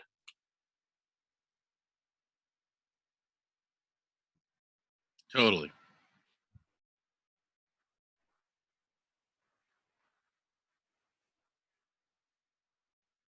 It was interesting seeing Michael on the phone. I haven't had a conversation with him in a while. I was a little bit like, the infinity concept. It feels like a conversational cop out. I mean, I was a little disappointed at that point. That's why I put out the joke. It's like, I can't wrap my head around infinity, but I know it's not going to happen in my lifetime. Because it is, but what are you going to do about it? I mean, and then when you say, well, we know 2% of the knowledge of the universe, but then once you say, well, where is that on the scale of infinity? It doesn't exist. So therefore we know nothing, which actually philosophically is correct.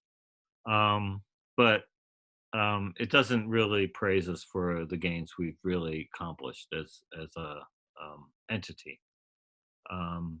But what's really with your work here, Jamin, of proposing this conversation, this discussion, is our next evolution, and how do we organize around that? And we are in a very turbulent layer in this evolution, because it's not physiological. And even with me as a father to my son, I do not have advice for him. My father had advice for me, which actually was sound advice. And his father's advice was probably sound for him. Well, they wanted him to be a doctor and lawyer, and he became a mathematician, so he went to crap. But but the idea was generally sound. And and now with so much going on, does going to college make sense? What is college? The matriarch is dissolved. The institution has become corrupted. Knowledge can be ubiquitous, but it comes from unofficial sources. So it's a entirely different map. So you can take meritocracy as a principle to heart and live that, but you don't get that from a university, which is at odds from any advice from my father, the generation down, works. It doesn't work. And so much of my advice that I see from my position now, I cast down, doesn't work going into the world he's going to grow up in. And as a father, that's immensely troubling, because I feel like I'm no longer the wisdom. And that, so we're in this challenging layer of we've become more connected than ever before. Knowledge is more shareable than ever before.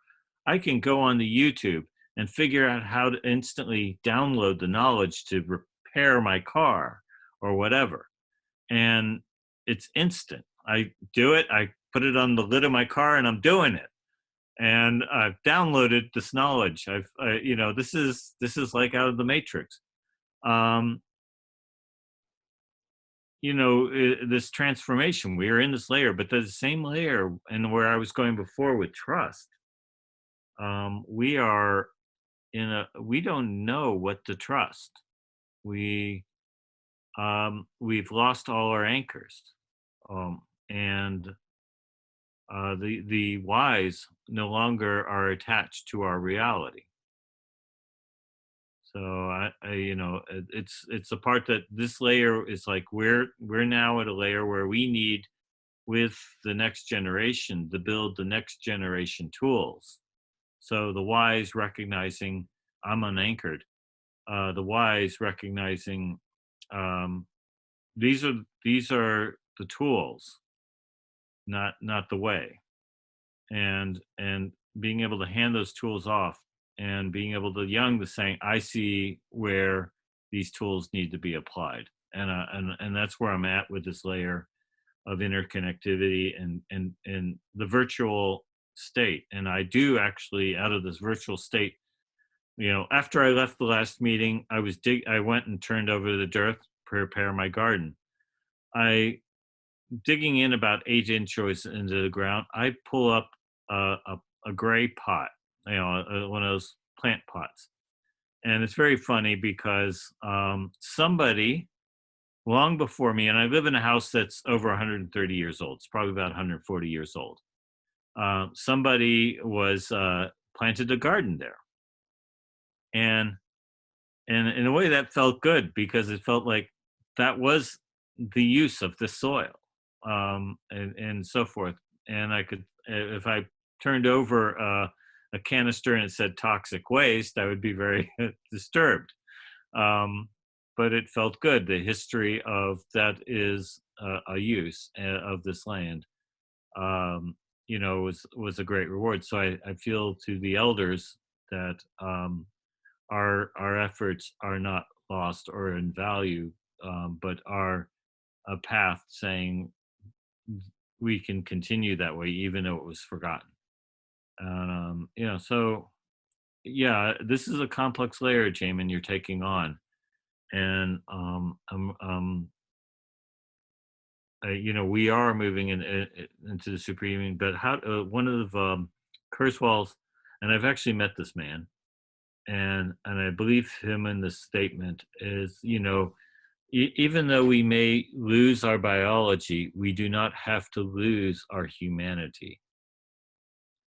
And that's a profound statement. And I actually really like Kurzweil, and he's a total nerd, and he's totally lost. But I love him. I've met Bill Gates too, and all these tribulations Bill Gates is going through. Bill Gates, back in the day, was a total nerd, and he's totally nerd. And I've never enjoyed Bill Gates' products, unfortunately or fortunately. And I actually, there was a Forbes interview of Bill Gates at Steve Jobs' house with Steve Jobs, and Steve Jobs says, well, Microsoft is the orifice of software, and which is totally Steve Jobs. And Bill Gates just sucks it up. He's fine. But it's interesting how I really respect how he likes to solve problems. And this is, Jamin, this is like you create the solution layer, and I think of Bill Gates. He's this nerd who really wants to solve problems, but he doesn't really understand what the solution of that means. He doesn't understand the end effect of the solution. He just gets really excited about solving the problem. And that, and that was always my disconnect with him. It's like, he can take shit and turn it into a burger. And so he can get into the gears and windings and everything that causing you turn the crank and out pops a burger, and everyone says that's shit. And he's going, what do you mean? It's a burger. I made it work. And that's the disconnect that we have happen. And And that goes back to the Jobs orifice of software thing. But right now we're in this interesting debate because I truly believe Bill Gates, for a billionaire, has full intent to do something good with his money, something truly altruistic. I truly believe he, in his mind and his ways, is truly doing something very altruistic, very unbillionaire-like. Yet he is a billionaire, and he has great capacity, and he's working the engine of making the mechanics happen.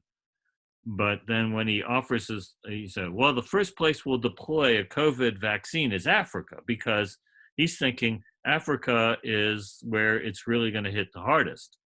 But then the Africans are like going, wait a minute, you guys keep testing drugs on us. And it's not turning out that well.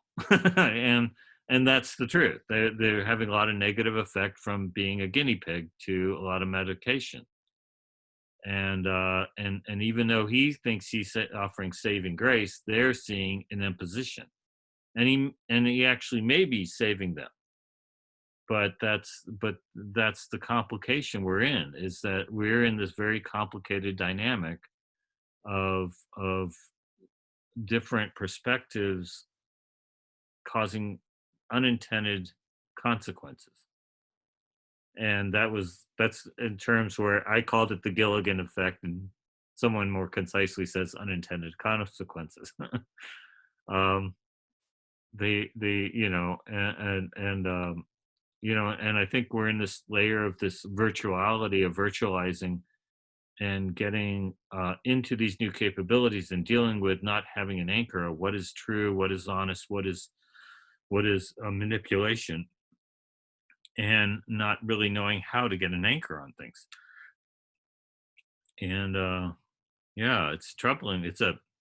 And so I Jamin, with your trying to create a map is very important, because I think we need to figure out a way of measuring. We've gotten past certain layers, or we're entrenching backwards, or because we're now not in the physical world.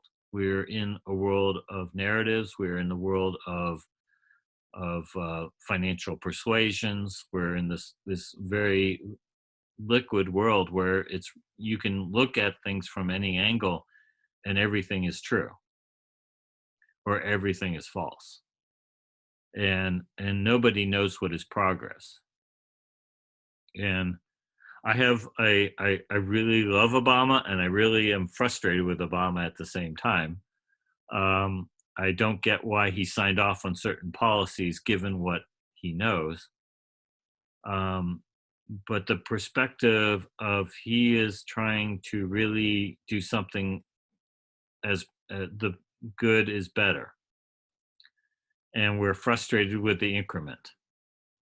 And we don't even know if what he sees as good is better, because it may not be better, or it may be. And without a map or a compass, we don't know. And that's what I like to see, Jamin, you work more on that graph you're working on. I'm complete. Sorry I went on so long. Goodness, don't be sorry. Love everything you're saying, and I'm sure I speak for everyone here. Really good stuff. I see if it leads to extinction, it's not progress. Well, that leads back to the nature discussion. Nature doesn't have nature. Trying and failing is not a problem. If making monkeys smarter causes the smarter monkeys to become extinct, then or even the monkeys, then that was not progress. And nature will try again, and maybe another attempt. We iterize ourselves as the future. So progress is iterization, which means you're always going backwards and forwards. Yeah, but I have to add the condition that if it's progress based on strict rationality and a divorce from our wholeness, then we've gone off course somewhere, and that that we can acknowledge that, and we can acknowledge that we've become life in our heads and life fascinated with abstract representations, and that compounds the emergence of, and I think I'm the one who used the term unintended consequences. So thank you for bringing that up, Yes, you Stephen. And I love everything you say, and it's fascinating. And I just wanted to throw that in. So thank you for your comments. The term right now for what you're saying is the term that's floated around now is called the progress trap. And it's a really great term, and it's a loaded term. And we are in the progress trap. And I also call it we're the mouse that's building a better mousetrap.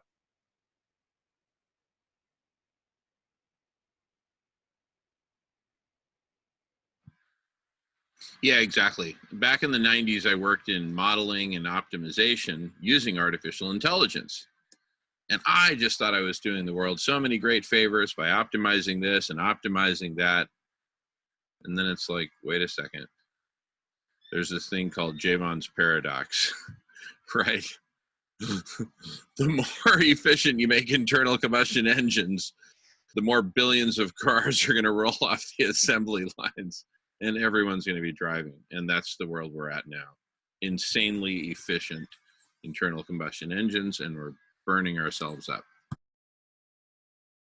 I had the same dilemma. And I stopped. And I'm glad I stopped, but I still had a dilemma. I was working on something that I called the emotional compass. And part of this is about dynamic studies and so forth around emotions and the effects, but seeing it in a community sense. And I was seeing it as a way of developing a better, a more refined, accurate model of the effects of emotions on our immune system. And I was really, my goal was to break the placebo effect. So to actually take the placebo effect is the fuzzy area where every drug manufacturer hides. Even though we know from scientifically, we know every aspect of your body checks in with the limbic system. Besides a few visual tasks, it's all processed through there. So your emotions are very real to your physiology, and so therefore, drug companies have learned how to gamify that. And so I felt, well, by defining it, we reduce the gamification. But then I realized that once I really add definition there before we're even ready for it, the marketing world will use that. And that became a very scary thought. And I stopped. And and we see this with deep learning and Facebook and so forth, that how they're essentially doing the same thing, creating the emotional compass. My term, emotional compass is a navigational tool. But it's realizing as an inventor, you're inventing the nuclear bomb. You're not just defining the behavior of atoms.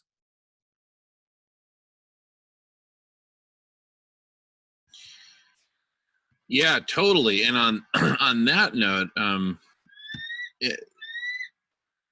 Stephen, have I shown you the exponential slides? It takes a minute to go through. It's like literally that fast. But of the exponential coevolution of. I'd love to see it. Would you mind if I actually just just take one little quick pause and Why don't we take a 5-minute break? Would that work for everybody? That way everyone can go to the bathroom. All right, we'll 5. It's 6:03. Damn humanity, we still need to exit. Let's round it up to 6:10, or does anyone need 10 minutes instead of 5? I'm good with 10, we can take 10, no problem. Just checking in. 5 is cool? All right. 5 good? Let's go for 5. All right. We'll see you all at 10 after. 10 after the hour. See you all.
Hey there, Natalie.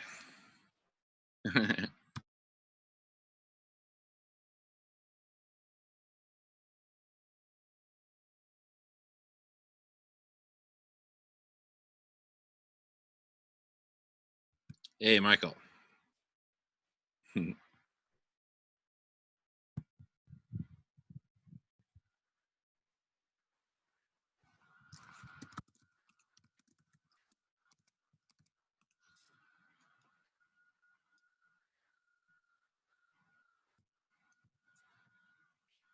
All righty. James, how you holding up there?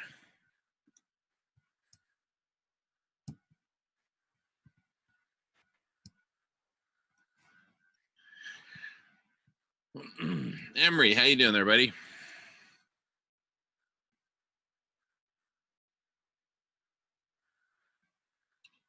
All right. Cool. So pretty cold there in Connecticut, Michael?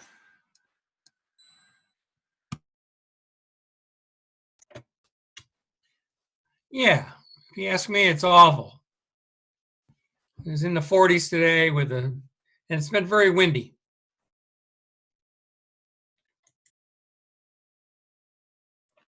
A lot of systems coming through.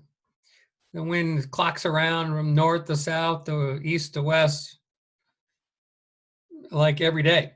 It's Yeah. changing, but it's never really diminishing. I'm a sailor, so I keep track of these kinds of things. Yeah. My dad was also a sailor, and he would take us out sailing. I wouldn't exactly call myself a sailor. I love sailing. I just haven't mastered it like you and my dad. But anyway, done a fair amount of sailing. Yeah, well, I never talk about mastering anything, but I enjoy it. Yeah, good for you.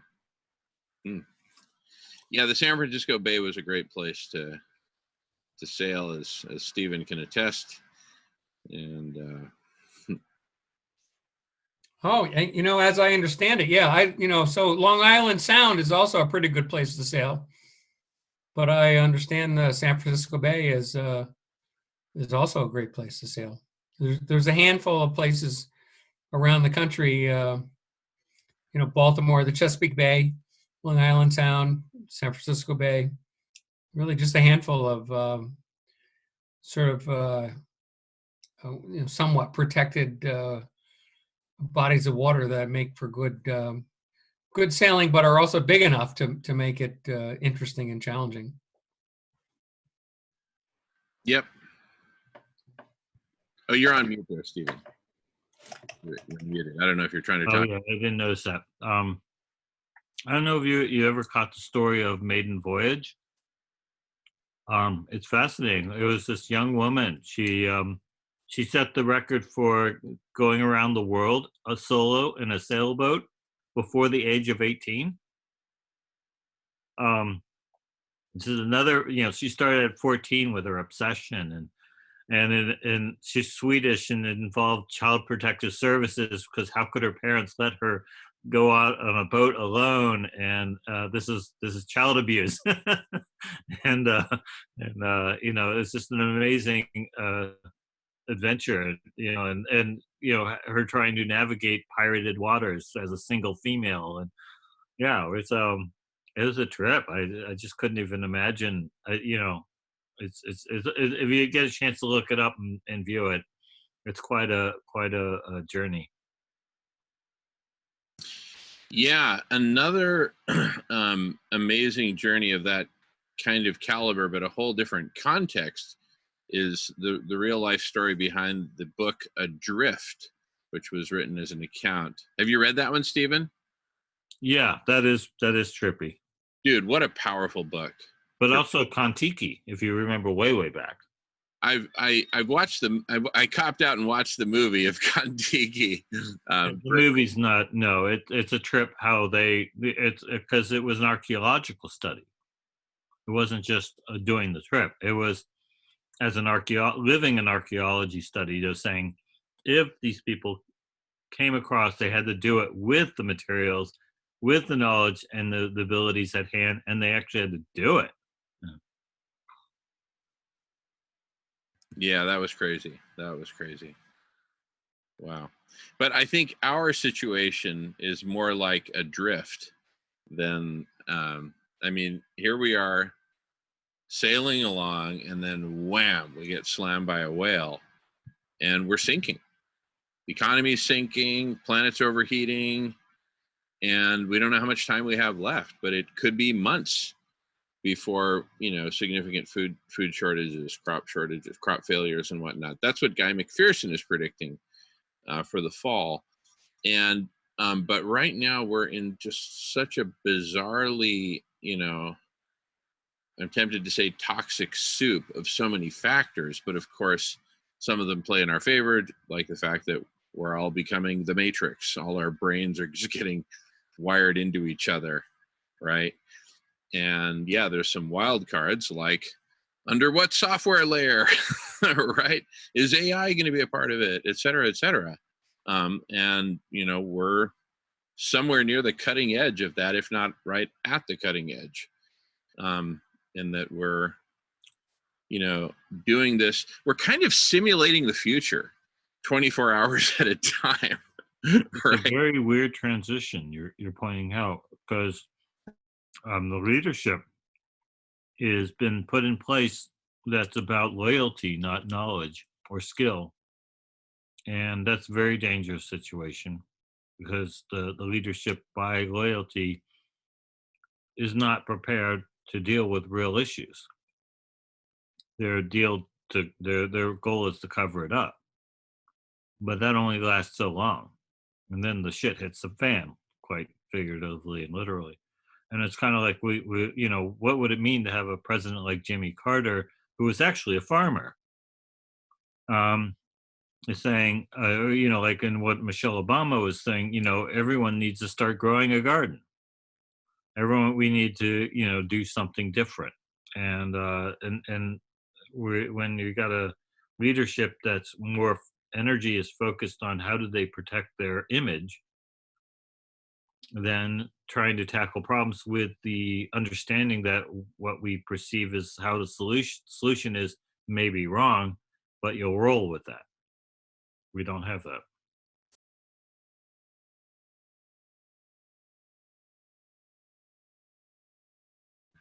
Yeah, well, I have high hopes for collective superintelligence. By the way, oh yeah, I wanted to show you. Let me just show you the exponential slides super quick. This is like literally less than a minute. But let me make sure I started on the right. Just interject Yeah, that Stephen sometimes has a way of making some really pithy points. And that comment about running based on loyalty just seems to get to the heart of things very, very succinctly. And and that's not the only example. It's the only example I can think of. But thank you for that. Well put. Yeah, here. Totally. Okay. Actually, Emery had his hand up. So go for it, Emery, and then I'll share the slides. Go ahead. Yeah, James. I just wanted you to run it by me one more time. What Guy's prediction was for the fall. Please refresh my memory. Yeah, he's predicting crop failures because of overheating in the northern hemisphere, the great grain producing regions of the world, which are in the northern hemisphere. We have that, but right now because of COVID, we are. There's a good Scientific American article on the supply chain of food. Already, this has thrown in so many monkey wrenches into the supply chain, which is really a well-tuned thing, but it's because its consistency is so needed, and to have these inconsistencies thrown in, and I see this today. I went to the Safeway. The entire vegetable case was gone. Nothing. So, I've never seen that yet before. It literally, usually people go for meat and canned, but this is the whole vegetable area gone. Yeah, that's happening here too. Montreal. Veggies are very low, very low. So I think it's I don't know if it's the actual supply chain problem or it's the actual um, uh, growth problem. No, it's Whether- I live in California. We always have nothing in shrink wrap, veggies. This is California. And to see that in California, where we have a year-round growing season, it's unheard of. no, California exports produce to Asia, you know, by the container, I mean, by hundreds, thousands of container loads. I mean, it exports foods all over the place. But a big part of what's happening, as I understand it, is that the pickers, you know, aren't going out into the field where they sweat all over each other, right? And, you know, either because they're not allowed to in some states. And so I heard cases in Florida where they're literally plowing over, I think it was James who told me, plowing over whole fields of produce, plowing them back into the ground as compost, basically, because they can't get the folks to pick it. And there's a lot of food going to waste because restaurants are not buying the food, and the supply chain is designed for the restaurants, not to get it out to other places. It's these disconnects in our supply chain. So literally talking about hundreds of thousands of eggs and other food that are just being trashed because they have nowhere for it to go. The engine of creating it is still there, but then that, and so this is where the wobbles come in. They reduce production, but truly the demand for it is still there. It's just the mechanisms are broken and causing these fluctuations, and it's so large and so interdependent that that once you stop these engines, it all just goes into a quagmire. And we ship, California ships a lot of food out. We grow year round. But pickers, before the pandemic, we were having problems because of Trump's policies of going after immigrants. And when you have people that are going into, you have armed people going into fields, you have a disincentive for people to show up. This is, and we're having crops before the pandemic rotting in the field because of this issue. So this is a problem on top of a problem for food. Yeah, no, it's a whole cluster mess. The whole thing from top to bottom, whether food, economics, living arrangements, construction industry, transportation industry, entertainment, news, you name it. You name the sector, healthcare, you name it. Religion, we're screwed from, it's a cluster mess from top to bottom, which is perhaps the strongest argument of all as to why we need an exponentially growing collective superintelligence. Let me just share these slides super quick because you'll get it in an instant. The pictures tell the story. The coevolution of two things, platform for CSI and the actual collective intelligence as people join and interact with each other and with the platform, or more precisely interact with each other and each other's artifacts mediated by the platform. The more people who join, the more that CSI grows, and it grows and it grows and it grows. And it doesn't stop growing, but at some point its growth is constrained by the platform, by what it can do and what it can't do and how well it does what it can. And long before that, this growing hyperobject of collective superintelligence will design and build the next generation of the platform, which will support a much greater collective superintelligence. And because most of this is software, right, including all the AI and all that, there's really, and because we've essentially have infinite computing power and infinite storage and infinite bandwidth, there's no reason why this trend should not continue. And the implications are pretty profound, right? And so in a sense, it is sort of like, designing nuclear something, right? Because what about the unintended consequences of an exponentially growing collective superintelligence?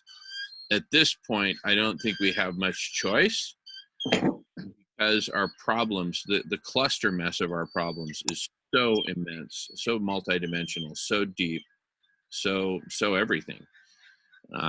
So James, what do you say? James has his hand up. Go for it, James. No, sorry, Jim, and I didn't want to be breaking your flow down. No, I was only going to interject what you said a while ago when you ran about the food, the supply. What I was on about the other day was those were two kind of separate things. I kind of put them together. All right, the immigrant workers are having their own problems all along anyway. But yeah, the administration now is after their latest one is to cut their wage. I think it's down to $3 an hour or less or something like that.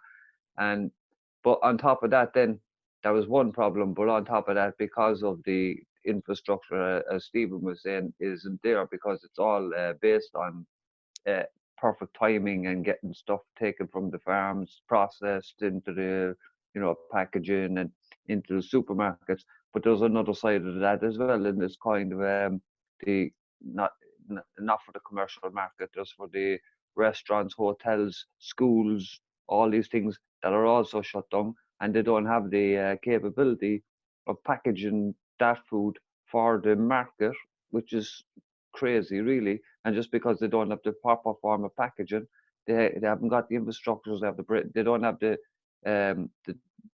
delivery system to do it that way. Then, like, so they're just plowing the food into the ground, literally. And plus, all the meat factories are closing down now as well because of the fact that there's too many of them getting infected. Meat Thank you. factories may actually be a positive, but it does cause a calorie conversion to plant-based, which is not when I see the whole plant-based area of the supermarket empty, and the meat packers are starting to shut down. That's bad. I mean, it's Yeah, not the typical we that's can divert the food from the animals to people. It's a none. Well, actually, a lot of the soybeans and corn that's grown goes to feed animals. So if we shut down the animal slaughterhouses, right, then all that corn and soybeans can go to feed people.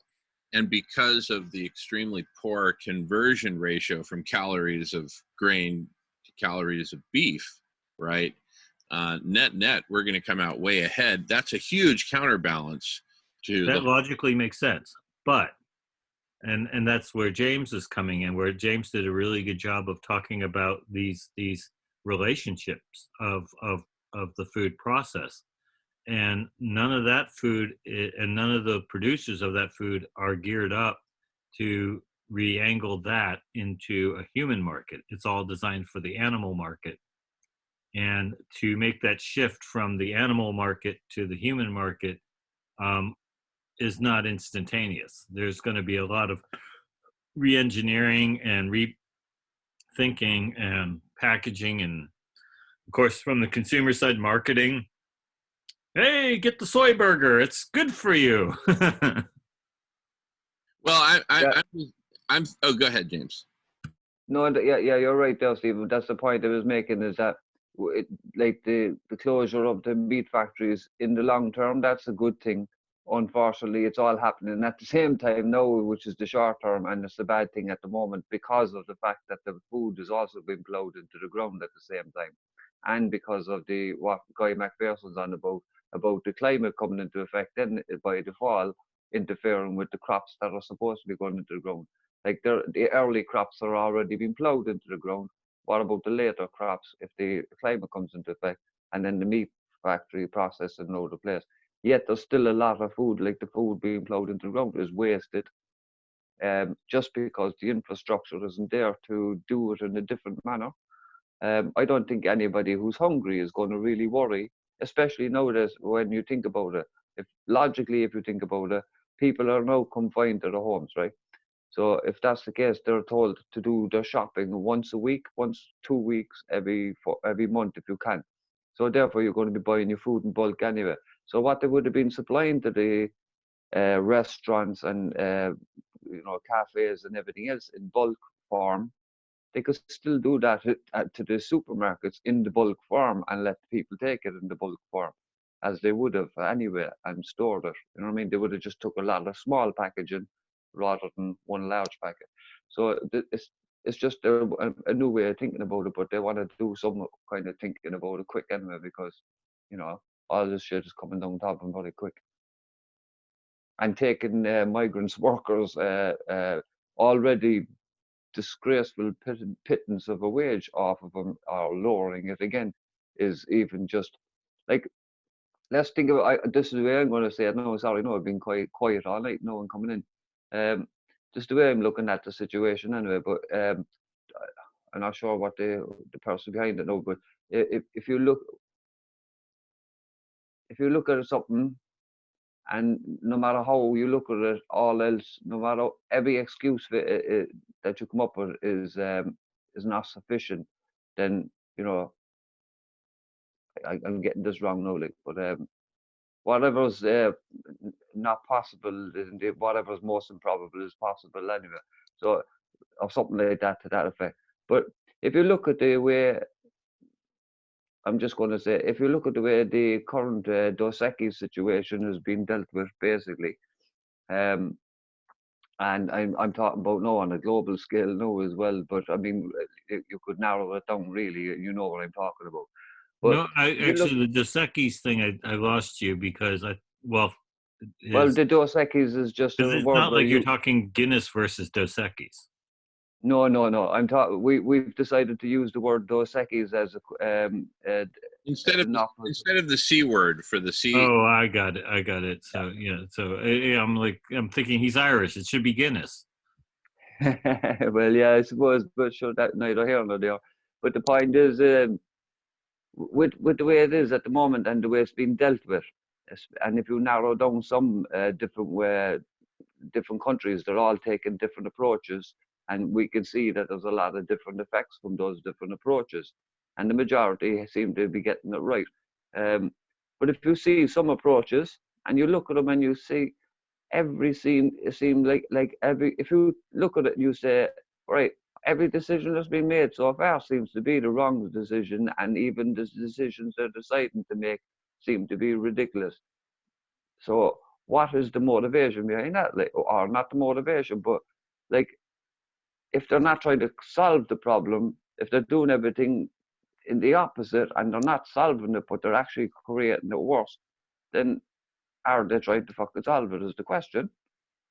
That's the question I ask anyway, like, because, you know, common sense says we learn from our past, you know what I mean? If you want to know the road ahead, you ask those coming back, like, so common sense is in the 1918 situation, the first round was only a mild round, and if you get lax, the second round is even 10 times harder, like, so we haven't got any opportunity to make mistakes in the first round here, like, and yet all the mistakes that could be made are being made.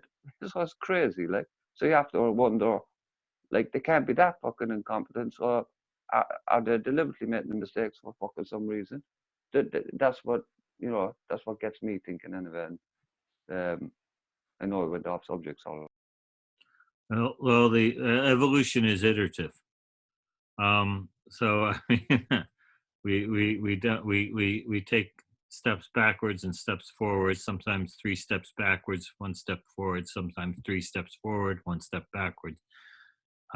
It's just how it works. Because we're going over a lot of minute organisms, meaning people, to cause the next stage of our learning.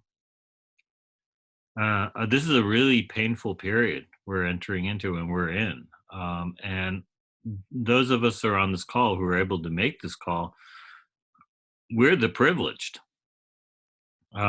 You know, we have food, we have drink. We are greatly privileged to be in this intellectual space. And I think it's good to be mindful of what we're going to do with this privilege. You know, because when we talk about, and it is the people who are growing our food, you know, are picking our food and all this stuff, that they are hungry, and they don't have access to healthcare. It's both an intimidate. It's not even. It may, even if it's accessible, it's intimidating to even go. So this is a really troubling period, and so I don't know. There's no real clean answer from a group like this. I don't think. I think all we can do is try to figure out how do we express gratitude, and if we're going to solve a problem, we're going to have to echo that gratitude and really get some solutions to these people that are the true true supporters of our society. Yeah, and I would add, it beckons for collective superintelligence, because we're basically solving an undescribably complex Rubik's Cube with so many interconnected parts, right?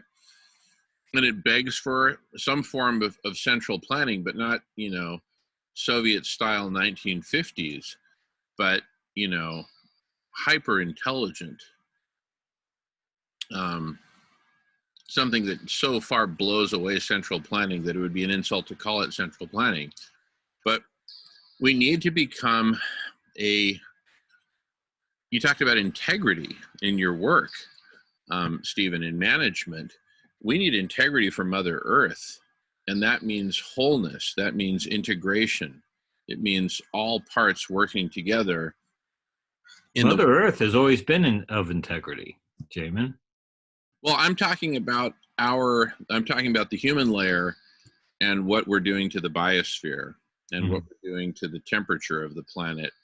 We need to come into integrity. Mother Earth is doing the best she can, but under this constant assault, without doing anything to remediate. We need to go into massive remediation mode, coupled with taking care of agriculture, coupled with taking care of the farm workers, coupled with taking care of people generally. We have a failure of respect. We have a complete failure of respect. The reason Earth doesn't care. Earth is nature. Earth is this rock flying through space. Earth is what it is, whatever happens on it. As George Carlin says, Earth invented man so it could have plastic. I mean, man can go away. It's got its plastic. I mean, so but the thing is that a beautiful thing has happened with Earth. There's so many dynamics that had to come in correlation for this vibrancy of life to happen on this planet, and we do not respect it with gratitude, and we do not have respect for everything that's happened and happening. We've fallen out of respect, and probably the greatest conversation we should have right at this time is, what is respect, and how do we become more respectful versus more capable? And I mean, we do not see the workers of the earth. I'll let Michael jump in because he looks primed. Let's go for it, Michael. Well, I just want to suggest that we don't need to do anything, that it's a choice. And that's the choice that our consciousness can make.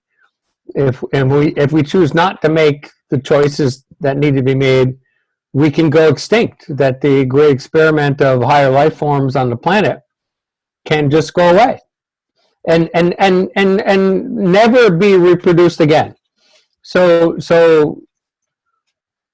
a key point for me is to acknowledge the sadness in the idea of any species going extinct.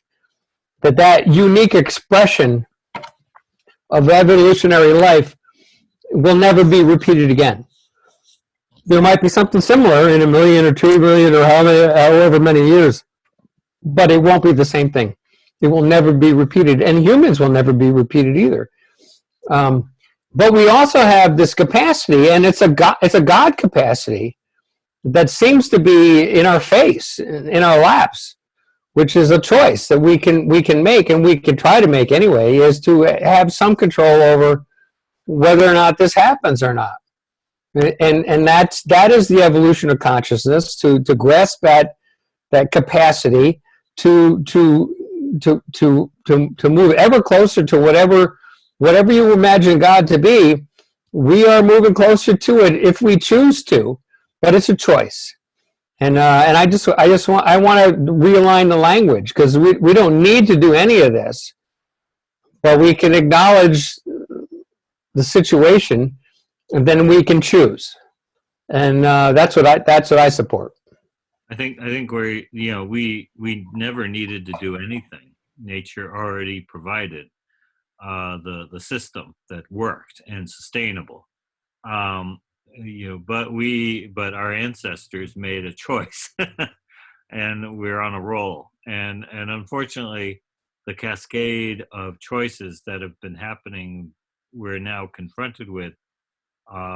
We're in this weird situation, is that we cannot do nothing, and that's actually a problem. Or we can do something, and that is actually a problem. So that's my I do struggle a little bit with the idea that that our ancestors made these decisions for us. I mean, I don't know. That looks like looking for somebody to blame, when in fact we can just be here now and then decide if we're going to grow into the possibility or not. Yeah, it's the dual dilemma of, like, there's we can look at history to as what did or didn't work. So, or as the Nicholas Negroponte of the MIT Media, who once was a director of the MIT Media Center, was saying, don't learn history because we're more likely to not do what we did before. We sometimes view history as a way of learning how to do things, but learning how to do the wrong things and doing it consistently well. So yeah, there's this is that's like, philosophically, it's a damned situation. Well, my perspective has been informed by a brief, not a hugely deep, but a somewhat effortful study of spiral dynamics, and understanding that that cultural consciousness has evolved with humans over time, and that we are not where we used to be. And we do not need to be here in the future if we can get through the eye of this needle. That we have the capacity to evolve consciously as individuals and as collectively, and the evidence is in the fact that we have already. And you can look back on it, and you can look at caveman consciousness. You can look at medieval religious consciousness. You can look at consciousness from 200 years ago, and you can look at collective consciousness today, and there's a difference.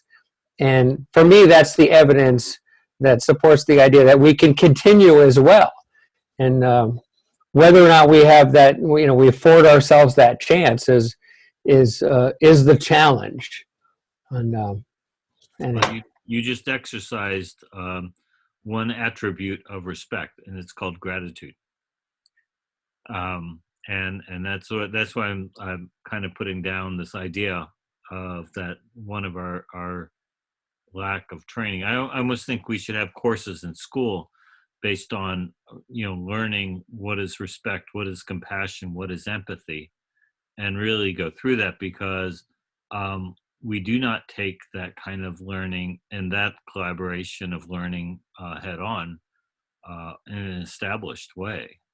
So I think it's one of our if we expanded that thought train, we would see the systems of Earth. We would see the life forms around us.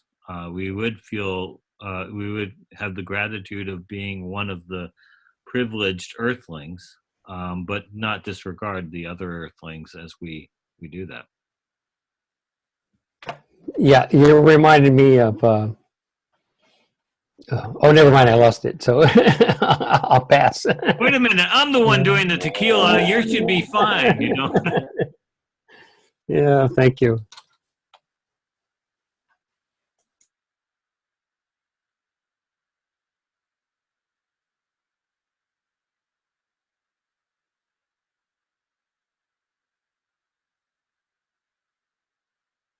Oh, what I wanted to say was one of my favorite books is a book called I'd Rather Teach Peace. You know, and we can teach war, but we don't really spend much effort on teaching peace and teaching the means of peace and achieving peace. And I think that parallels with exactly what you're saying, is teaching respect, teaching an understanding of our, and what's the Native American saying, Mitaki, you know, all of our relatives. I can't think of the. Yeah, all our you know, to all my relations. All my relations, yeah. And we could simply teach that, and I think that's what you're saying. And far from me to disagree with that at all. Absolutely. There's another book that would be very interesting for people is Civilization is Possible. Oh, I haven't heard of it. Sounds great.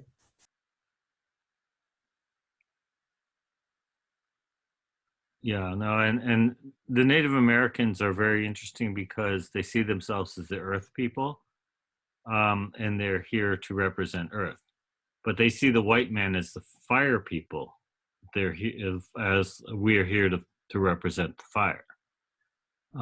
It's not and what's fascinating about the view is it's not a good or evil thing. It's a relationship thing. And so being in integrity to what you represent is more important. And very reminiscent of the prophecy of the eagle and the condor.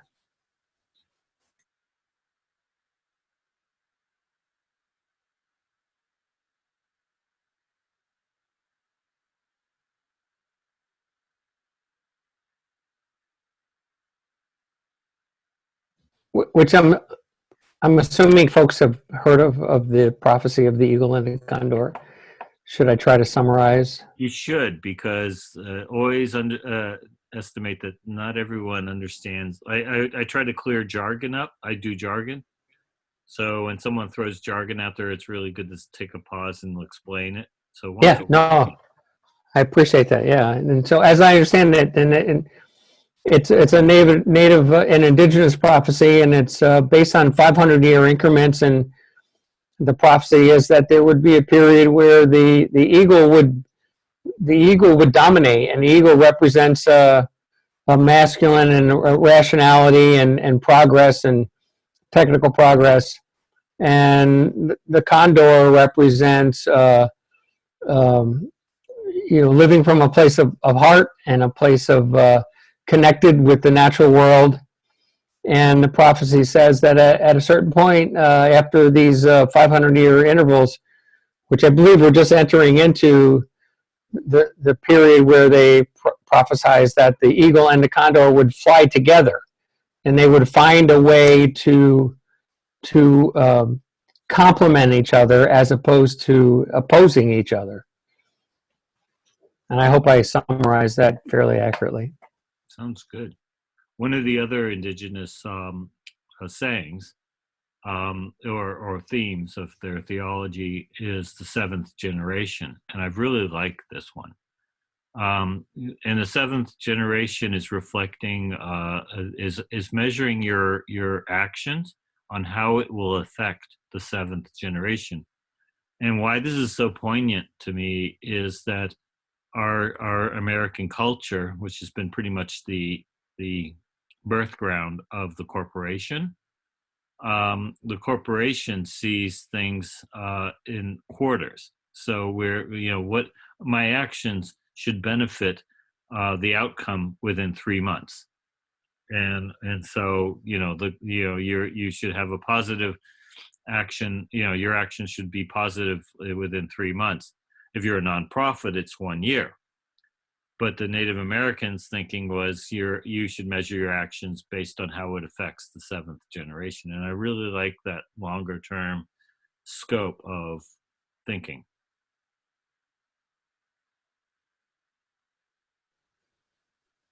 Without a doubt, yeah, absolutely.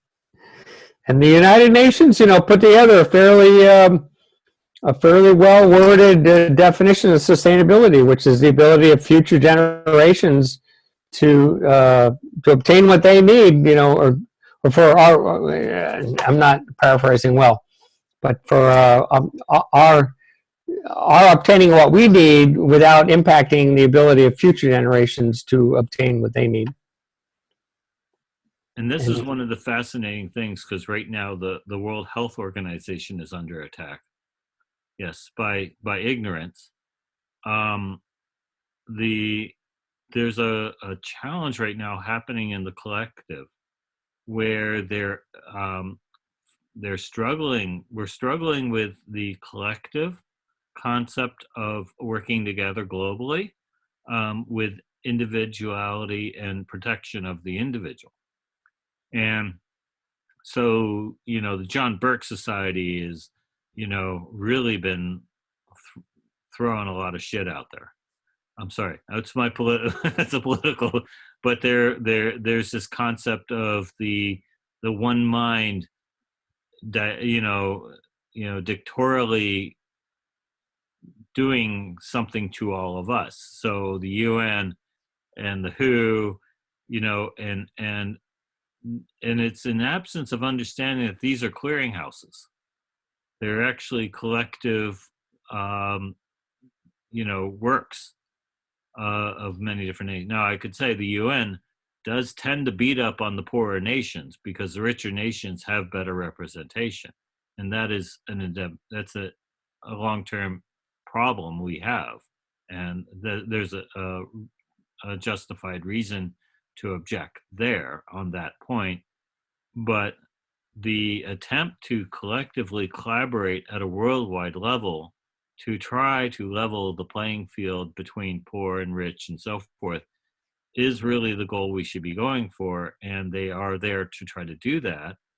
But yet we're narratively in this paradigm of attacking our collective cooperation because of old themes of the rich usurping the power of these collections to better beat up on the poor. And so I'd say there's a justifiable emotional response.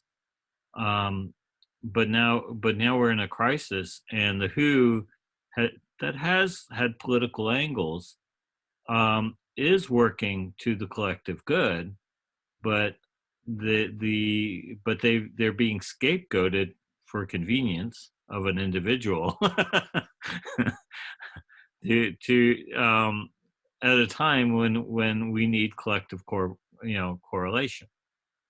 So I'm really trapped by these reverberations, should I say, reverberations of behavior that we're going through on these points.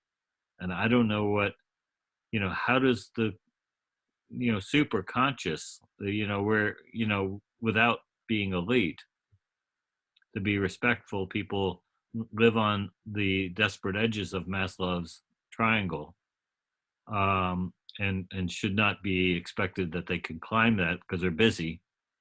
How do we manage the global coordination that's needed? And there's an entity actually trying to step up to that, at the same time being attacked. This reverberation is just mind-boggling, and I don't even know how to communicate across the boundaries.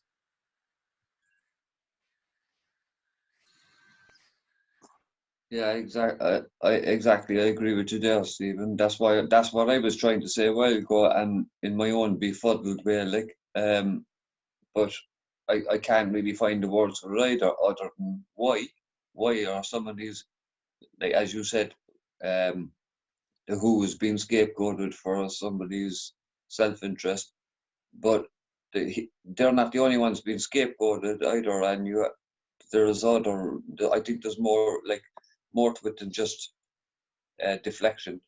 You have to ask why, because they're ridiculous decisions. I'm reminded of the way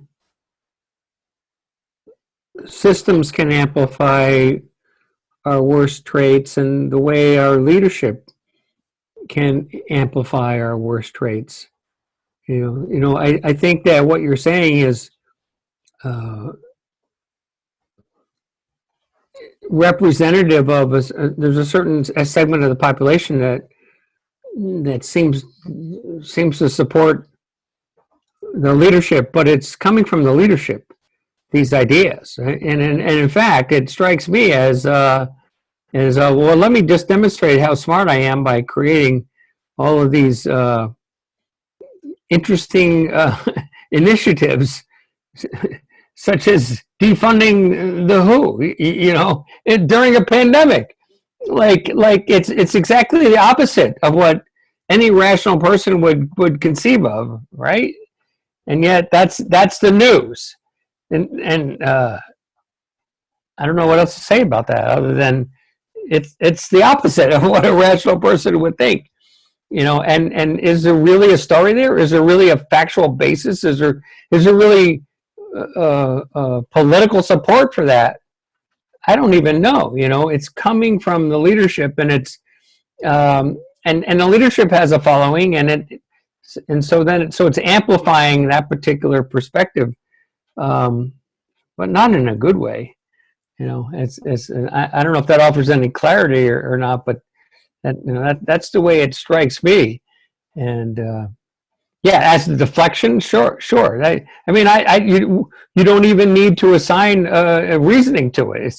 It's just absurd. It's wanting to be contrary for the sake of being contrary because it garners attention, and that seems to be the objective. Well, I've always viewed Trump. I mean, when Trump came into office, before Trump even came into office, in my eyes, having a longer term visibility of him and his antics, first I did see him getting elected because of the condition America's in. Not that I wanted it, and I've always viewed him as a symptom, not as the core. I mean, Trump has been absolutely consistent. Trump. He hasn't. The office didn't change him. The office enabled him. And so what people were voting in was an emotional response, not this individual who's actually quite a gross human being. He was a gross human being before, and he managed to live up to his potential of being gross. I mean, if I was the model, what is the grossest form of human being we could project? He fits the bill. But somehow the American ethos has become helpless to what he is. And so just as he's been enabled. So once he went into office and they realized that he can distract and entertain, they were in, because he can do all the distraction and entertainment they couldn't even imagine. And this was a wet dream. And they put up the shield and they protected him. But this really, you have to really look upon beyond Trump, behind the news. I mean, even when I take CNN was a main driver of him getting into office. They gave him media time, tons of media time. And after he started calling CNN out and fake news and blah, blah, blah, they wanted to make one of his campaign managers leading his coverage for the next campaign. This is symbiotic. So, I mean, we're not looking at oppositions here. We're looking at symbiosis, and the grotesque. This really, what's really sad, and like one of my Native American friends was like, I'm glad Trump is a president, because now everyone will see the true face of the white man. And he regrets it now. I mean, Trump even passed that threshold. I mean, he thought it was like, okay, now you really see how disgusting the white man is, but then all of a sudden it's like, whoa, that's more disgusting than I anticipated. Yeah, and you ain't seen nothing yet, right? Because now we got Biden against Trump, and But that just really shows the problem that's in our society. We have the dueling dichotomy of dementia. I mean, the 3Ds, and it's not a broad size. And it's it's sad. It's sad especially when the Democrats put up such a collection of really I'm going to take different this, but people. carry on. Of different people that were very highly credible to go into that office, and we ended up with somebody who really was ready to just hang out the rest of their life at the lake. It's this is how crazy we're in, and it's not. And all our polls show this is not what Americans want. The polls are consistent and dramatically showing this is not what America wants. This is not what America wants to vote for. But we're here and we keep it, and this is showing the disease of our society. And we depend on being better connected as a collective to heal the disease. But it's a small virus that is infecting the body of our civilization, and it's taking us down. And sadly, because of America's prominence, the empire it's affecting the world, and unfortunately more dramatically than us. No, and unfortunately, it's affecting the world in ways that we don't even articulate very well. I mean, the message that gets sent from that leadership podium is that this is the way you should be to be successful, and it implies not being truthful, being disingenuous, being quick on your feet, and able to deflect any and all criticisms and not take responsibility. And just all the things you said earlier about the worst human being you could imagine being in that office is now in that office, and then becomes a role model for the country and the world in many ways. There's many people that don't buy into it, but I think there's a lot of youth that a lot of people that strive within our systems that look at that and go, okay, so this is the game plan. This is the way I need to be in order to be successful in inside of the perspective of ultra competition, which is ultimately what our worldwide culture and American culture is about, which is a heavy reliance and overly reliance on competition, and a lack of empathy and a lack of understanding of the place for cooperation and collaboration, and how the two fit together. Even Darwin was cherry picked, in terms of his thoughts that led us to the conclusions that we live by today about competition. And they're attributed to Darwin, but they weren't Darwin's, because he offered a very balanced perspective. And yet we cherry-picked ideas about competition that have been then become internalized in our culture, and to the detriment of our ability to commune as people. Yeah, we're in a really thick perception area of might makes right, and these are and as Darwin, it's the progress trap. He was judged on this is progress, but it was really aligned with our addiction to ascension. And so it was like when my turning point was like, oh, Trump has it, was when he made the statement, it will be bigger, it will be better, there will be more, and you will love it. Now, what was he talking about? Nothing. That's what he said. It was no connection to anything. Can you just go back to the phrase addiction to ascension and expound on that just a little bit? Well, I have this view. It's a bit of into perceptions of theology, but it's why I call it's a progress trap is where the phrase started. But I see our transition from indigenous beings, where mother and is earth, or grandmother is earth, and the understanding we're all connected, the plants, the animals, and so forth. We are all different spirits, but we're all connected. And then when you look up, that's Father Sky.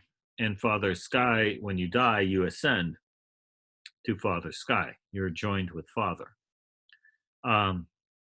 This was the spiritual. This is consistently spiritual beliefs through different indigenous cultures.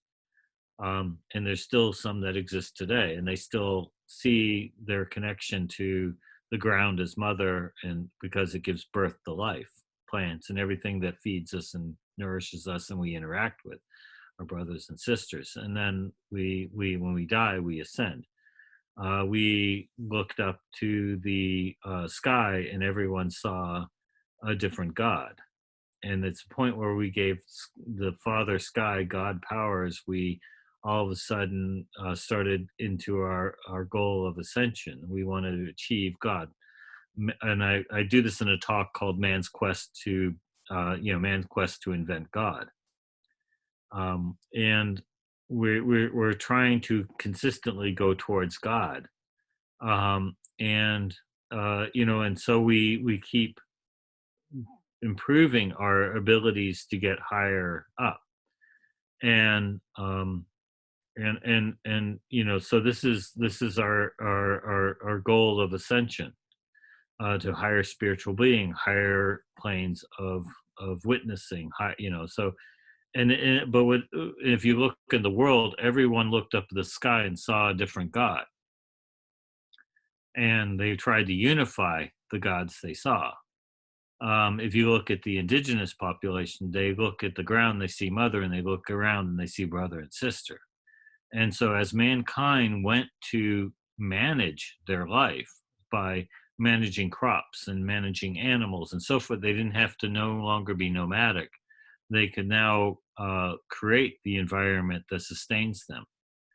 They are in that one step of becoming more of a god of their world. So the ascension trap is we keep producing these things that are managing our environment around us, but we're not really a good God. we disregard the harm of the environment we do to create the environment we want. But we're still in this ascension trap where we just keep trying to go higher and higher. And I label Dr. Seuss because there's like Yertle the turtle is like a great symbol of this time. And there's a turtle that's named Jack that just, tired of the, 1,000 turtle stack on top of his back. And then there's a point where he just gives up and the whole stack falls. And, to get King Yertle, the tallest king of them all. So we even if we're not on the top of the stack, we're part of the greater. We want to always be bigger than ourselves, be attributed to being something greater than ourselves. And so we become part of that turtle stack, and we part of that ascension. But the person we put on ascension is not necessarily worthy of that, be at the top of the stack. And but it's all that's the trap. The trap is that we get sucked into bigger and better and more. And when Trump said that, I really had it's like that is such a human mythology that is deep, and because of our commercialization, our the ecology set up by our capitalist model, which is used to be in check, but it broke the chains of balance, and now it's become constant bigger, bigger, bigger, bigger. There, you do not you succeed completely or fail, and that's where I'm talking. When he did that, that's part of the ascension trap, where once he put that out there, it says it'll be bigger, it'll be better, there'll be more, and you will love it. What's more there to say? I'm in, sold. This is a casino operator talking. Pull the arm on the on the bandit and let's go. But there's so much of, he says, out of context. There is no context.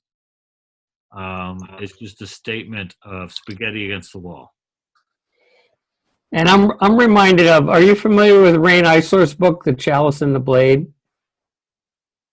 Because in that book, she makes what I think is an absolute brilliant explanation of how the Bible got to be where it is, what we see today, and how it's the culmination of an effort to co-opt the pagan religions, the Mother Earth religions, the religions that, and all of this happened.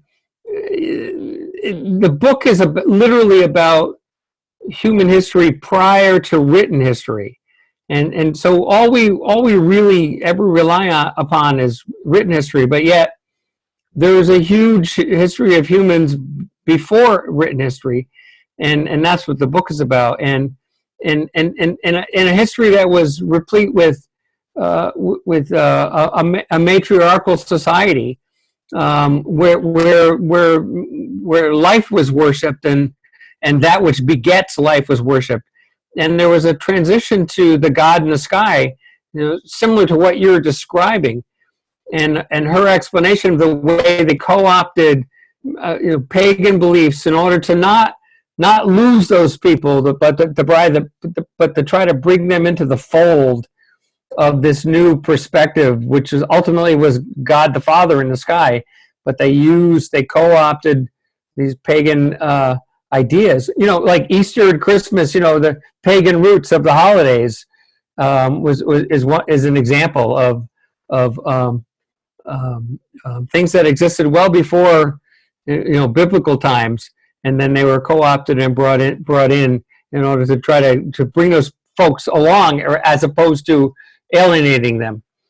And what you speak of, this idea of ascension is our adherence to this God in the sky perspective, and it's very patriarchal as well, and it's completely disconnected from a celebration of that which begets life. It actually celebrates a power over, as opposed to to working with, to cooperation. And anyway, so Rain Eisler's Chalice and a Blade, I think she does a really great job of delving into that. And there was a second point, but I can't remember what it was. So wow, it sounds it. It really does sound it.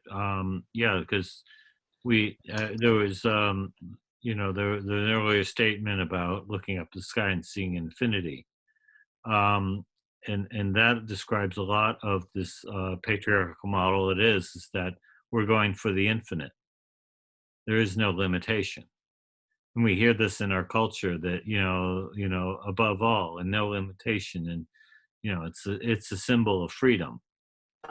Versus, but there is limitation, right? Relationship. Yeah, exactly. There is limitation. It's limited to our relationship with everything else. Yeah. Right. Thank you. Yeah. But our patriarchal model is in disregard of the relationship.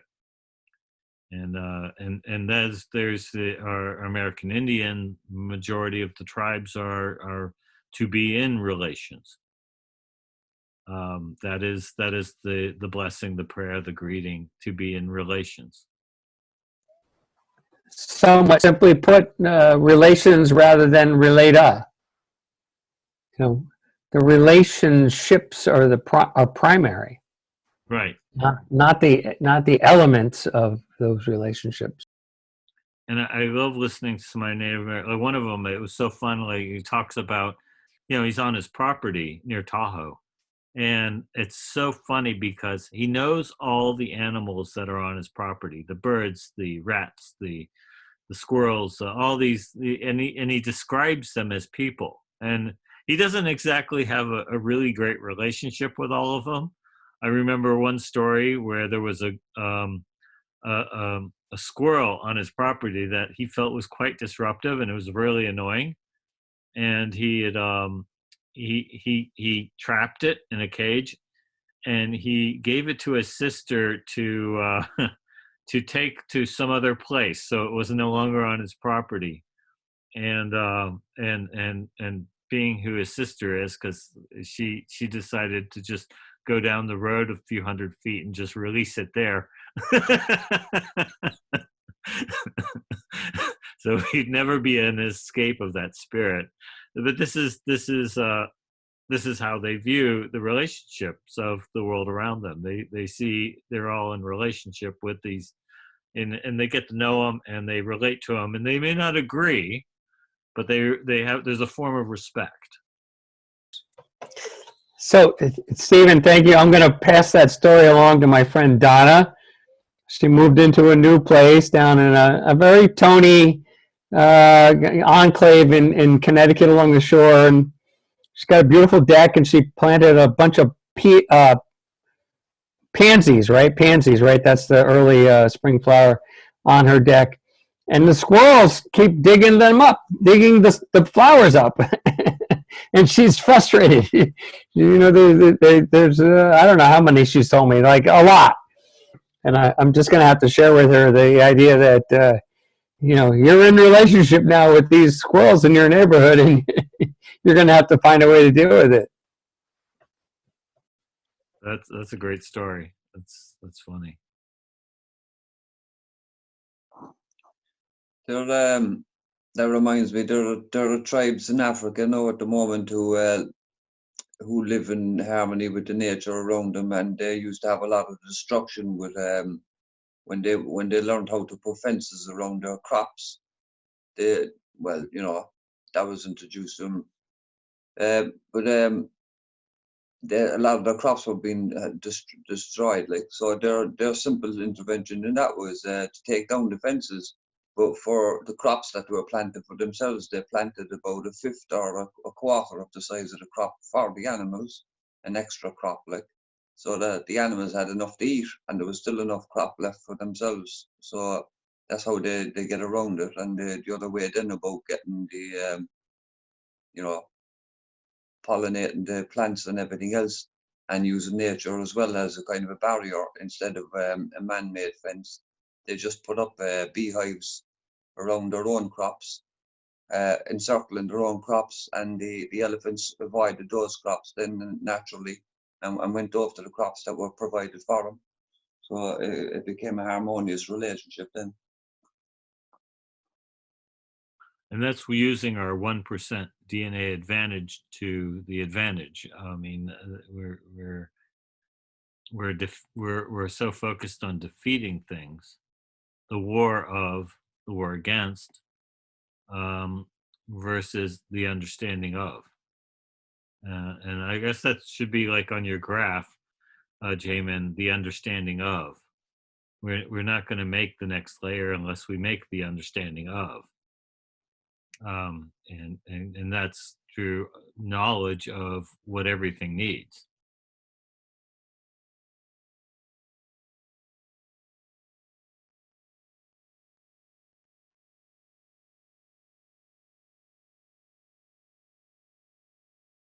Yeah, this is in an area I've spent a lot of thought, and it's really very interesting. We're in this spot.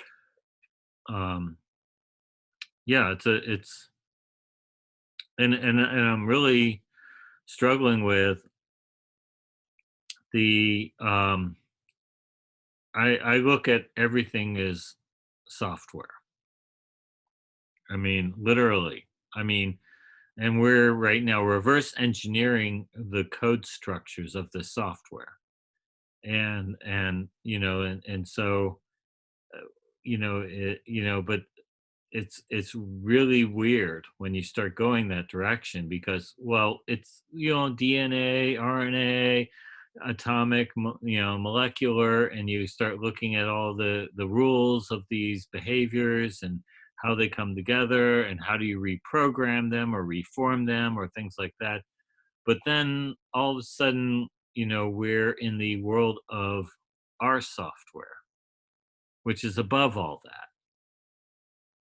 It's thoughts, it's narratives, it's it's another pool entirely. We've created from the base language, which we've machine language, um, up to the thing, and we haven't even we haven't really fully figured out the base language yet. But we're programming off in two different directions, and then we have not developed our relationship language, which is another set of software, which is another high level language.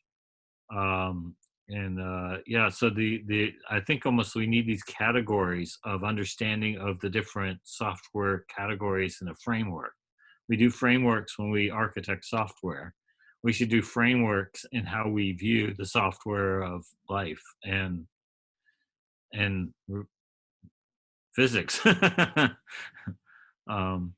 we're full on in the programmer's seat. We've decided, we opened up the terminal and we're now in it. And so I don't think there's any going back. So now we need to really saying, how do we grab our understanding of how to be in that space?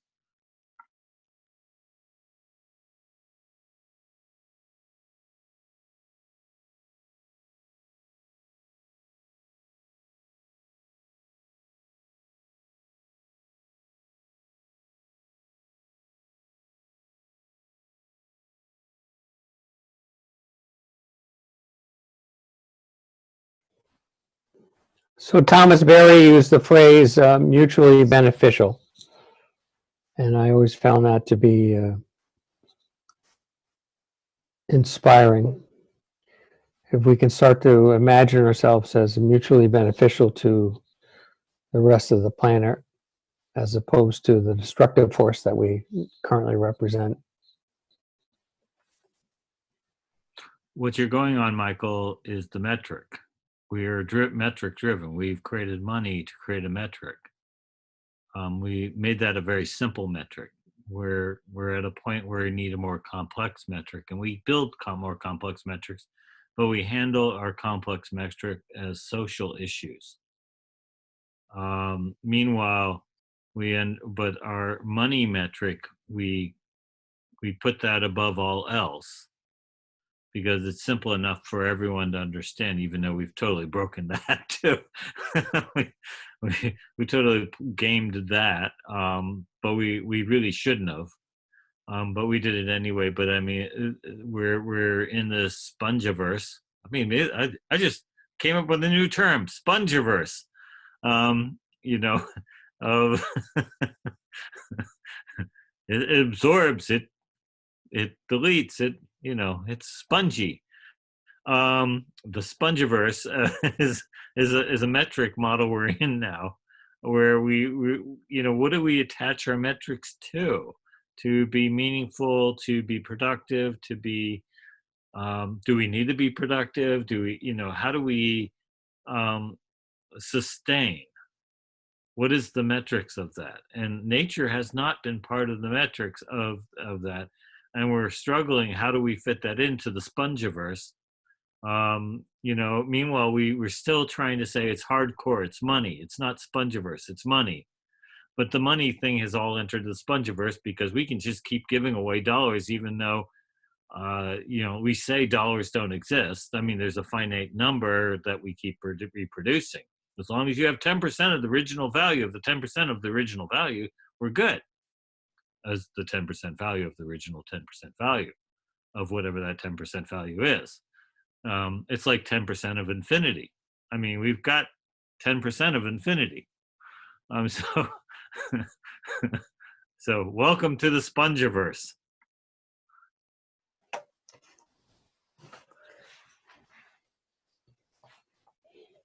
Yeah, I wouldn't use the same words you did, but I think you're starting to tease out the essence of the problem with what you just said. Yeah. Well, I'm really liking Spongiverse. I'm going to really use that. That's in the multiverse, Spongiverse. Can I present a Pepsi challenge to your Coca-Cola in terms of looking at it? And if this is not fair, just tell me. And if it's not you know what? The Coca-Cola is this. Here's the Coca-Cola, and then I'll introduce Pepsi. Coca-Cola says, all right, you know what? We've been using the wrong metrics, the wrong this, wrong. You know what? We've been playing the wrong game. You know what we need to do?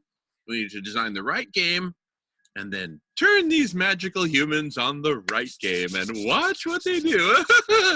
Wouldn't that be nice? Shall we try it? Shall we try the experiment? And if we get it wrong, we all die. Why? Because the planet's overheating exponentially. Okay, what if we instead, okay, that's Coke. Coke, meet Pepsi. Okay, here's Pepsi. No. Instead of designing a new game, we're certainly going to design something, but it's not going to be a new game. Here's what it is. We're going to start with, let's call it the aliens view, right? The aliens are looking with their high-powered telescopes, right? And they're saying, okay, all right, in 2020, late 2020, they started doing solar radiation management. Why? Because whole sections of the Earth now look like aluminum foil. They're shiny. Okay, what else? Oh, they're no longer holding, billions of animals captive and slaughtering them, doing a daily holocaust of millions of them. That's interesting. Okay, so we start with the aliens view. We don't worry first about the game that's going to get these little humans to magically behave. Let's try the experiment, shall we? Okay. No, we start with the aliens view. Cool the bleeping planet. How? The only way you possibly can at this stage, which is with SRM. You stop slaughtering animals, right? You return ecosystems to nature, right? The aliens view. Then once the aliens view is designed, and yes, I said designed, right? We got to optimize for something. Then we bring out great Auntie Henrietta and say, okay, okay, now we've got a vision for how we need the world to evolve physically. Let's just call that the physics problem. Now that we've solved the physics problem, then we can say, okay, what kind of, economic and food and transportation and living arrangements, what kind of systems would support this physics solution? Okay, and let collective superintelligence iterate on all these levels simultaneously until it essentially finds the game that will result in the behavior, that will result in the resource allocations, that will result in SRM happening and putting a halt to the sixth mass extinction, refreezing the Arctic, cleaning up the oceans, deacidifying the oceans. Those are all the physics. We need to get the physics right. And then how do we convince the humans to do the physics the right way? And therein comes the game, but we now give the game a target, a really clear target. And, like that, we can kind of backward extrapolate all the way back to the game that when you press go will result in all these dominoes falling V for Vendetta style towards the objective we want. So we got to orchestrate the dominoes. We got to design the domino flow, starting with the goal, the physics, what's it going to take to get there, and just keep working backwards until we get to today, t equals 0. But we're still in the human scenario, and the Pepsi challenge to the new Coke sucks. Everyone wants to go back to classic, and everyone that wanted to go back to classic really wants to go back to classic with the cocaine. I mean, we're still stuck on our pleasure circuits. Yeah, it's interesting what you put out there, Jamin. But once you did Pepsi Coke challenge, it really got weird. Yeah. Well, anyway. I like to bifurcate things, and that's one of the great bifurcations of marketing history. But classic Coke was the best. My dad drank that stuff, and he said it gave him a real buzz. There was something really there to give him a buzz. There was coca leaf. Yeah. Heck yeah. So it was the good stuff. Kick back and solve a problem. Yeah. No, it's challenging because there's I have challenges with that idea I love the alien perspective because I think it's really a great perspective to have. But I also have problems that we're in that struggle because that's back to the Bill Gates scenario where Bill Gates, I have this money, I want to do good, I want to be benevolent and do good and so forth, and everyone says you're a rich guy who just sits on top of everything and you didactically want to just solve the problems, but you're not solving our problems, you're causing us problems. And it may not even actually be him, it's just this idea that they're feeling the oppression of a system. And here's a person saying, I got a system that's going to solve your problems. And they're sitting in, the problem is our system, is the system. And so we're in an impasse of a bulk of people in turmoil. And the engineer is saying, I've given you the solution, but why are you not accepting the solution? Not accepting the solution is the problem. And so the wall of the interpretation challenge is really affecting us because it shouldn't just be accepted. It's a negotiation of perspectives. And what we don't have happening is the negotiation of perspectives to resolve what is the right way. The didactic may actually have the right answer to our problem, to the problems, but their implementation is wrong. And without collaboration, the implementation doesn't happen in a way that's sensitive to the issues of everyone who has to accept the solution and become part of the solution. Well, have we given any thought to what's the mechanism that's allowed the worldwide economy to be literally put on hold in response to a virus? And how is that different from acting on other problems? And I know it's reality. What's that? I mean, you beautifully timed, Michael. I mean, just beautifully timed in this conversation. I mean, that is the real example. I mean, I don't know why the leaders of our countries have not listened to anything anyone says. They just do whatever the fuck they want. What they listen to is a global marketplace and their own success. But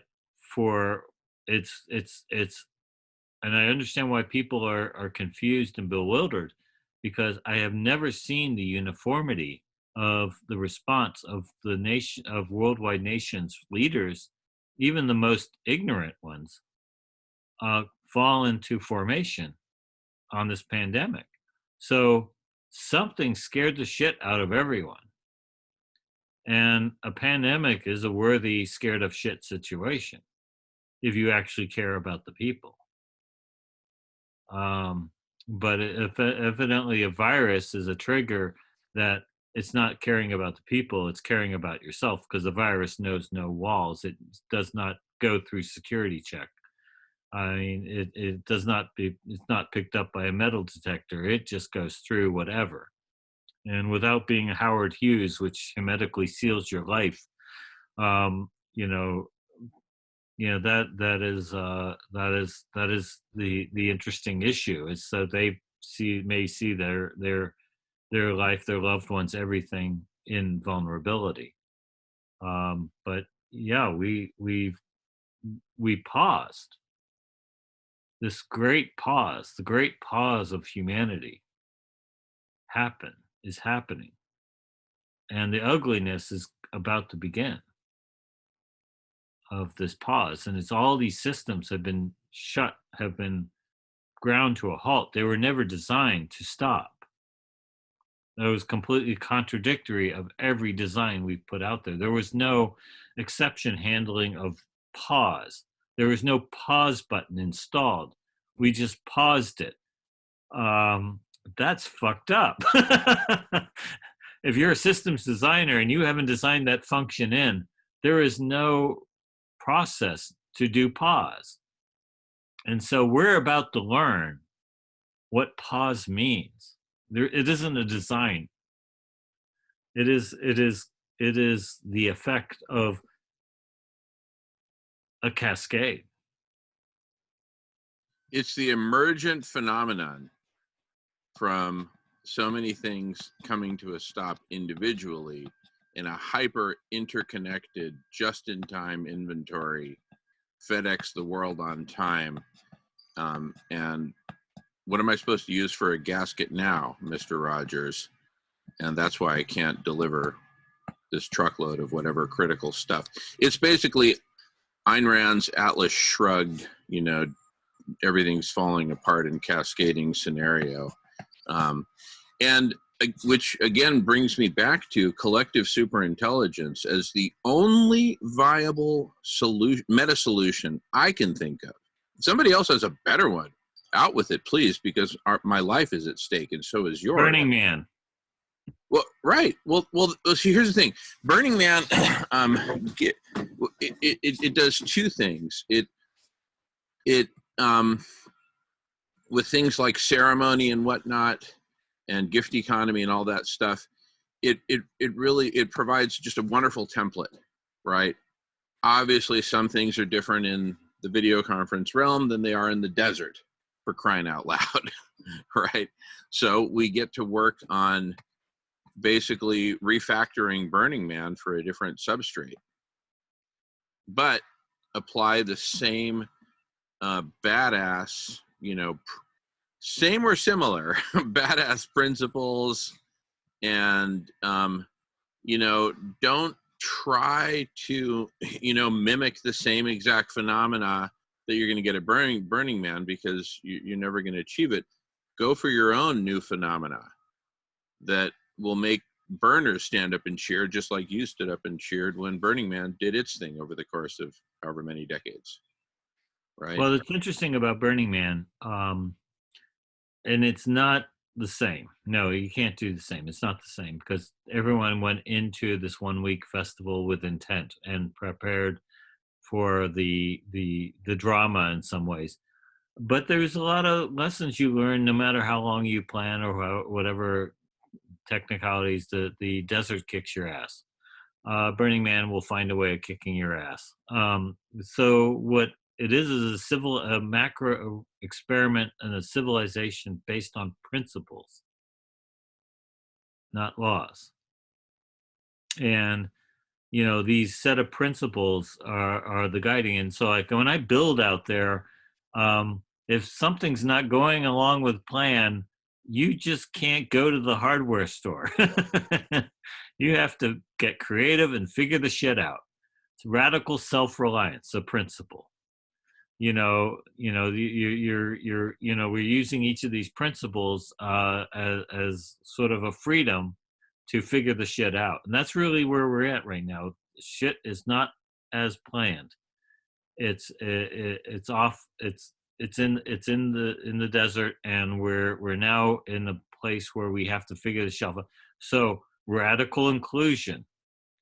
We need to test. It's the artistic challenge to be inclusive. As uncomfortable as it is, we need to figure out how do we include everyone. And I love how Burning Man, where people can just walk into your camp, plop themselves down in the middle of the fire circle, and they belong. Because they plop themselves in the middle of your fire circle, now they belong. So it's embracing the unpredictable. Amazing rewards have come from those individuals that plopped themselves in the middle, not because they wanted to be in, just because it looked comfortable and I like the fire and I'm going to sit down there. And next thing you know, you find the new rich human being that is offering something really unique and serendipitous. So, I mean, I think those principles have a lot. The gift economy was about reorienting our view. There's all these things we're about right now to be challenged to reorient our view. So I think the Burning Man experience has a lot to offer now in this time where everything is off the rails. We have to figure out how to be radical self-reliant. We have to be, inclusive. We have, we need to rethink our economy. We, just, to be in the moment. I mean, we can just go down this chain. This experiment has some legs at this moment for us to really saying, how do we do this? I mean, and what's different, I'm challenged with Burning Man, is everyone kind of mushes together. And unfortunately, because of the virus, we mush each other apart. And I tell you, amazing, beautiful things happen at Burning Man in cuddle puddles of 100 people. I mean, cuddle puddles of 100 people, that's just crazy. But they're amazing. Underneath a flaming carpet that's above you. I mean, as this fiery ceiling is just burning and burping, and you're like, oh, it's nice and warm. And, you get immersed in the effect of being together. And we're going to be challenged with that. Right now, we're so used to being apart in our cubbies, and the virus is telling us, be apart in your cubbies.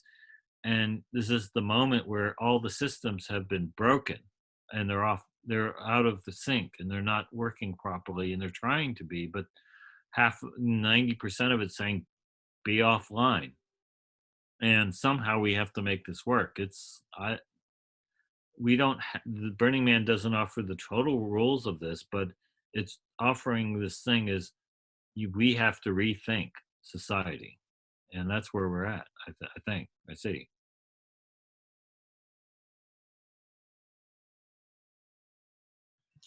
I think we not only need to rethink it, but we need to redesign it. And imagine, I'm going to start with part of what I said before, which is that we start with the physics and we solve the physics, the alien, what the aliens would see, right? And we work our way back in terms of, what economic and political and cultural things are going to support this massive, remediation of Mother Earth, starting with heat, with SRM, and et cetera. Now, on the other side, okay, we come at this with basically the secret love child between Burning Man and Zoom, right? And we say, look, we don't know what this thing is going to come up with, but we know it's going to be really, really smart, right? And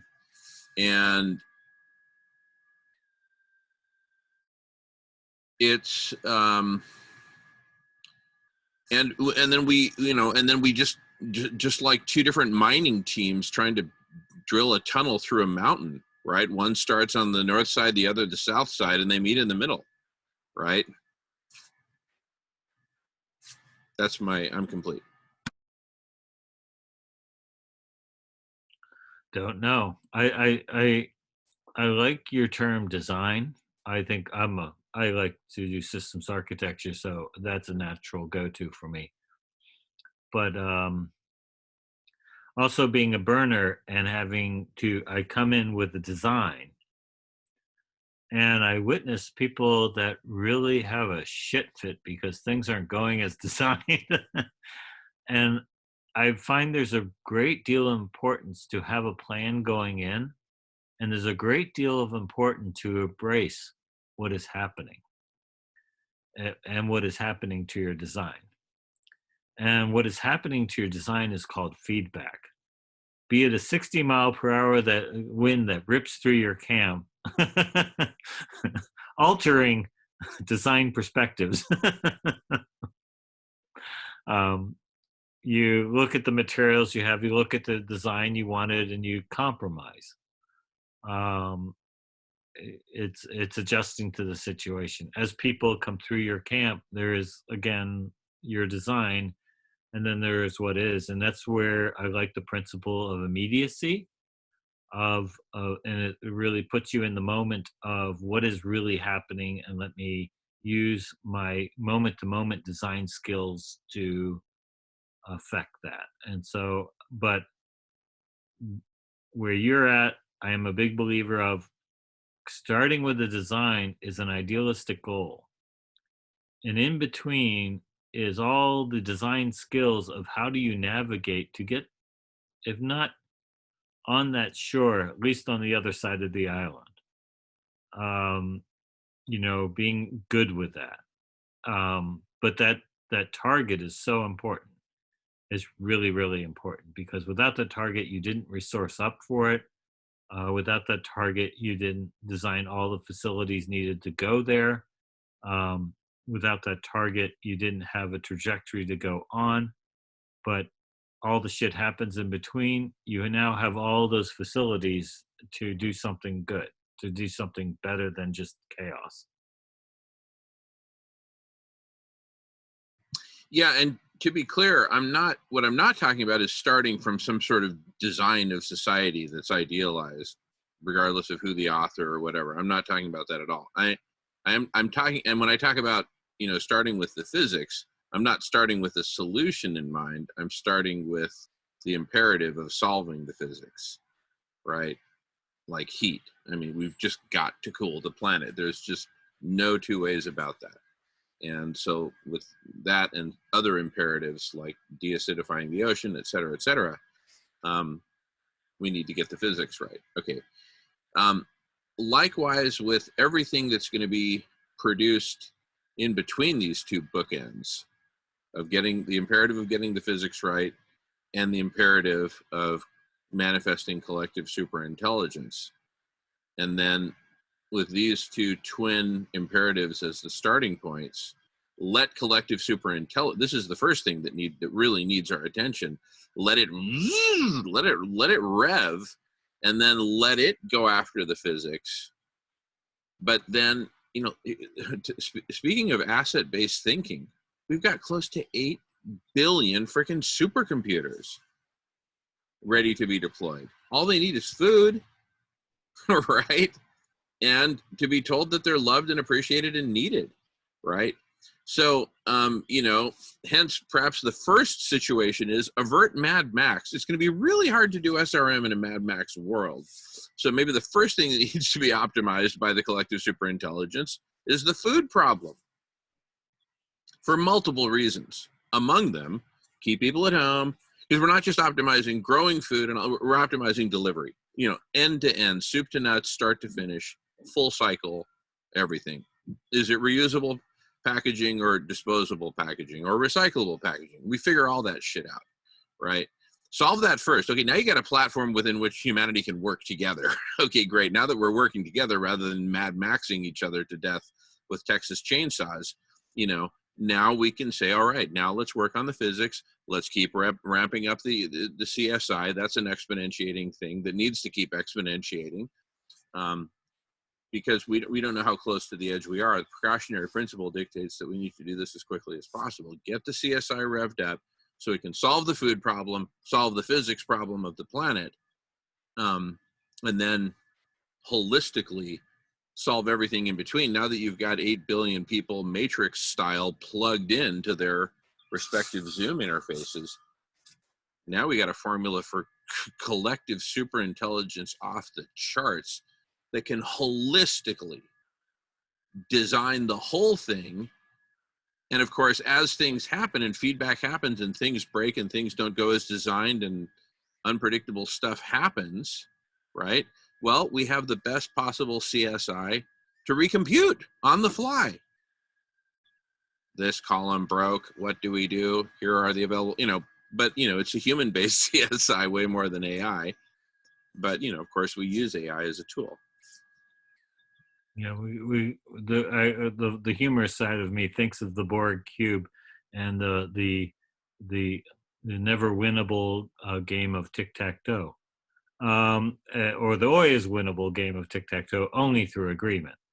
And I mean, the what you're saying is true. I mean, when I'm astonished that literally I look at the food supply and saying if we actually are smart with our food supply and we have the capability to be smart with our food supply, we can feed everyone in the world. It is not a resource constraint issue. We have that. It's produced. It's happening.